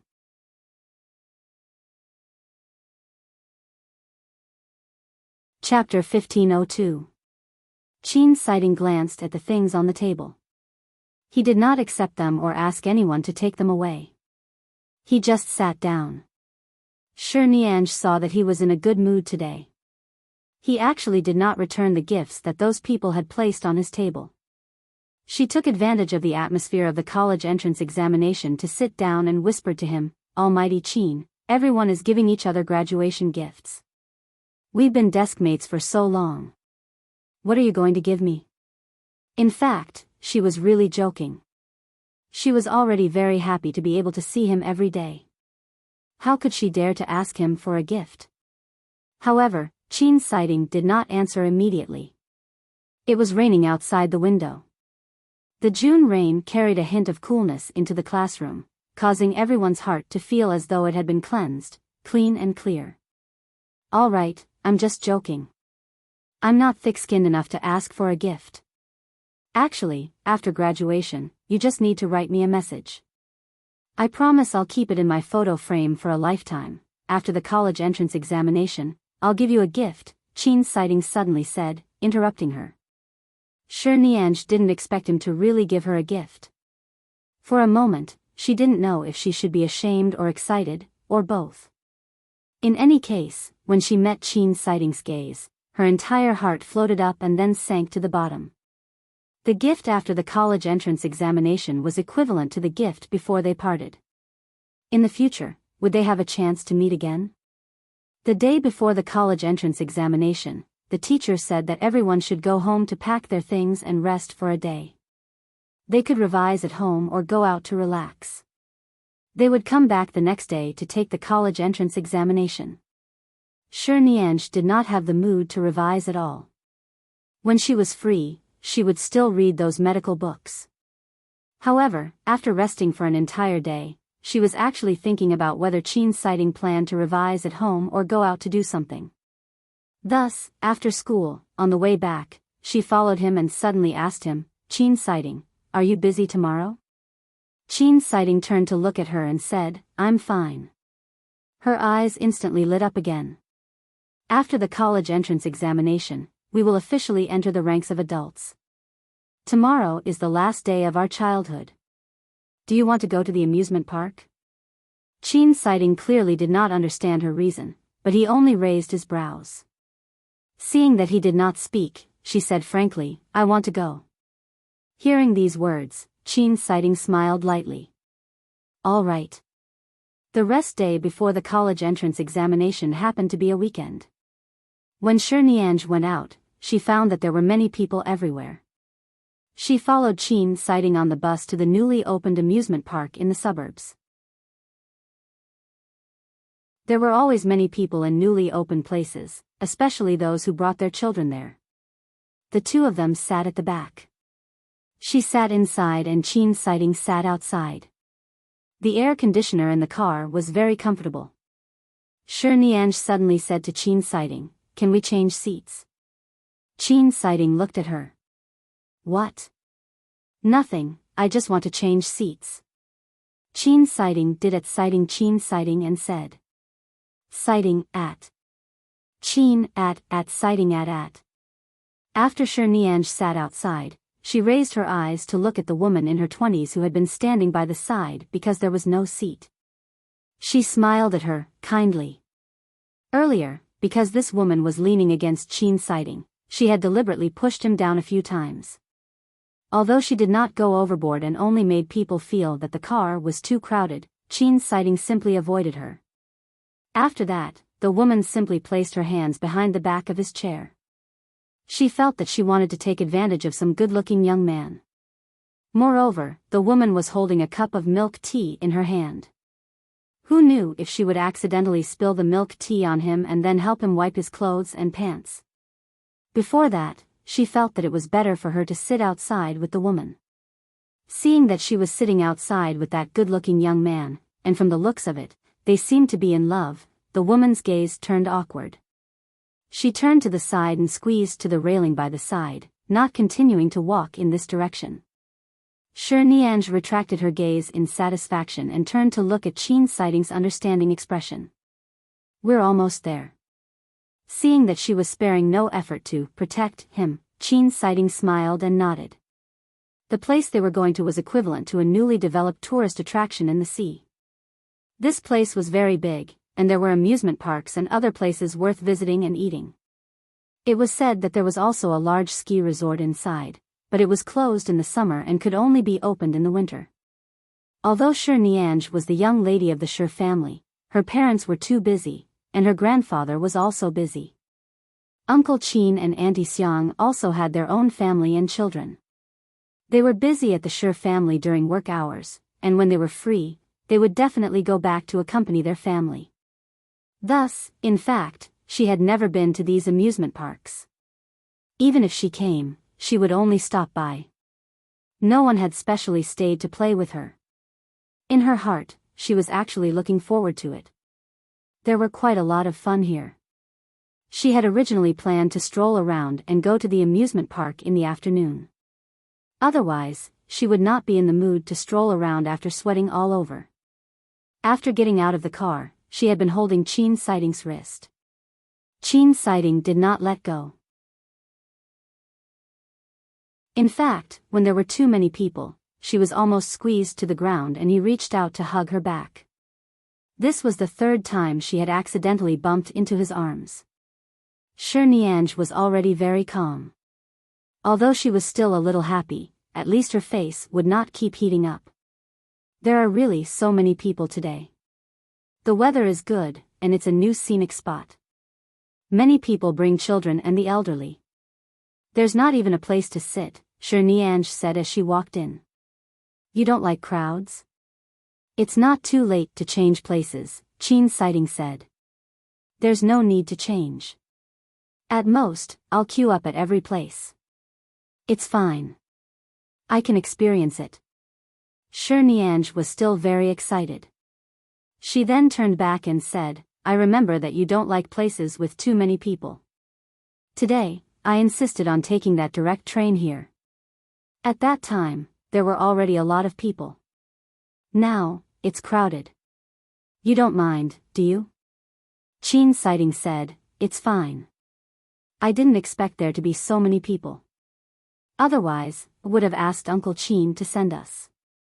Nianj narrowed her eyes and smiled. But it feels good to squeeze on the bar with you. I wonder if I'll have the chance to experience it together in the future. After saying this, she regretted it. For some reason, she felt a little shameless. What about her purpose of meeting him after graduation? But she did have this plan in the first place.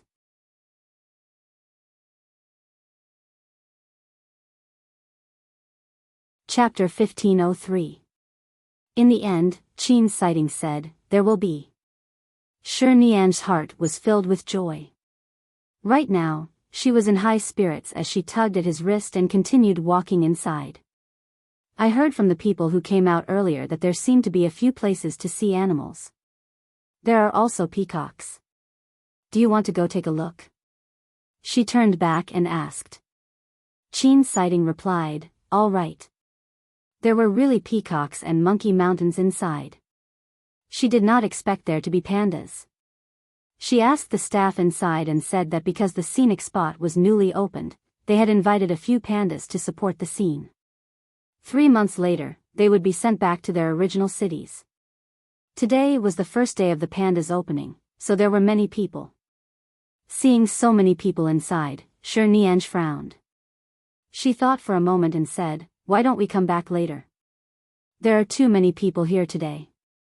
She really wanted to see, but she was afraid that Enchanting would feel that there were too many people and that he would be impatient. However, Enchanting held her hand and led her into the crowd. It's okay. Let's go take a look. Nianj was led in by him. From time to time, she would look at the crowd around her and then up at his face. Enchanting really did not have any impatience. It was as though he did not have the coldness and indifference that others often mentioned on his face. At the very least, in front of her, Enchanting was no longer as cold as when they first met. Actually, he was very warm. Once again, he brought her to avoid the crowd that was walking anxiously by the side. He held her in his arms and finally walked to the visitation area inside. She could finally see the panda eating bamboo inside. She had been well protected along the way and was not pushed by the crowd. At this moment, the 2 pandas inside suddenly snatched the same bamboo. Everyone was watching and laughing. The children patted the glass of the visitation area and kept laughing and screaming. It was very noisy and lively here.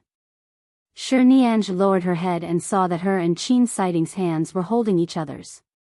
To be precise, Enchanting had been holding her hand. He had been holding her hand. Because the 2 pandas were fighting for the bamboo, their position had moved slightly. The crowd also moved in that direction. Once the crowd moved, they had to move as well. At this moment, Nianj did not even know how to move her legs. She only moved her fingers slightly, but Enchanting held her hand even tighter. Damn it, what was the point of watching animals play in an amusement park? What if she fainted here? She took 2 deep breaths and tried her best to calm herself down. Her face should not be red right now. She was trying her best to remain calm, but how could Enchanting remain so calm? Did he really not have any distracting thoughts? Did he simply not want her to fall and felt that it would be more convenient to walk together like this? Nianj let out a long breath. Forget it, she wouldn't think about it anymore. She gently returned his hand. The 2 of them walked hand in hand for a long time until they walked out of the animal exhibition area and headed for the amusement park on the other side. Only then did Nianj let go of his hand reluctantly. When she put her hand into her pocket, she felt that her palm was still warm. The main reason was that the space inside was small and there were many people. No one noticed anything when they held hands. Now that they were out, holding hands like this would be too eye-catching. Furthermore, there didn't seem to be any reason to keep holding hands. She actually wanted to hold hands, but she felt that someone like Qin Sighting definitely wouldn't like others to keep looking at him. Two children ran over crazily. Seeing that they were about to touch Qin Sighting, Shinianj quickly squatted down to catch them. She blocked them in front of her and rubbed their little heads with a smile. Be careful when you walk. The two children glanced at her, grinned, and turned to run away. The tickets to the amusement park were interconnected. They could go to all the places they wanted to go. There were many people outside, and there were many people in the amusement park. However, at least there was a place to sit and rest. The weather was a little hot. There was a dessert and cold drink area in the amusement park. There was an awning below. Qin Sighting did not say that he was tired, but Shinianj was really tired and thirsty. She pulled him over to sit down and ordered a fruit smoothie and a small cake to eat. Of course, she ate almost all the cake herself. Qin Sighting did not eat much of the fruit smoothie. He asked for a bottle of mineral water. From this, Shinianj silently remembered that Qin Sighting did not like sweets. Zhao Shaoqing sent a message asking where she was. Shinianj directly replied truthfully. Following that, Zhao Shaoqing called. Oh my god, you're at the amusement park with Almighty Qin? Shinianj was silently a little happy. Not only were they at the amusement park, but they had even held hands and walked together for a long time. She smiled and answered, are you revising at home? I'm not. I'm accompanying my mother out to buy things. If you're at home, I'll go look for you. However, since you're outside with Almighty Qin, I won't be a third wheel. No, you usually sit behind us. There's no difference. We're already used to being together. I don't want to. Watching the two of you show off your love, I'll die of jealousy. I'll accompany my mother to buy things first. All the best for tomorrow's college entrance examination. All the best tomorrow. After hanging up the phone, Shinianj looked up at the person sitting opposite her. Qin Sighting was also looking at her. She didn't press the speakerphone button, did she? He probably didn't hear what Zhao Shaoqing said about being a third wheel, right? Why aren't you eating? He asked. Shinianj glanced at the fruit smoothie on the table. This portion is too much. I was hot and thirsty earlier, but I can't finish so much. It's too cold. It's fine if I eat a few bites. If I eat more, my stomach will hurt. Then don't eat. Qin Sighting asked again, what's the matter? He was probably referring to the phone call she had just received. Thus, he probably didn't hear what Zhao Shaoqing said on the phone. She also said that if I really can't perform well, I have to find another way out. I asked her if she wanted to study medicine, but she said that she would be so scared that she wouldn't be able to sleep well at night when she saw a replica of a human skeleton. She felt that she might not be able to enter the medical industry, so I didn't continue talking to her about this topic. Anyway, being a doctor is indeed very tiring. Indeed, not everyone likes this profession. Qin Sighting's expression was indifferent and he did not say anything. Let's go.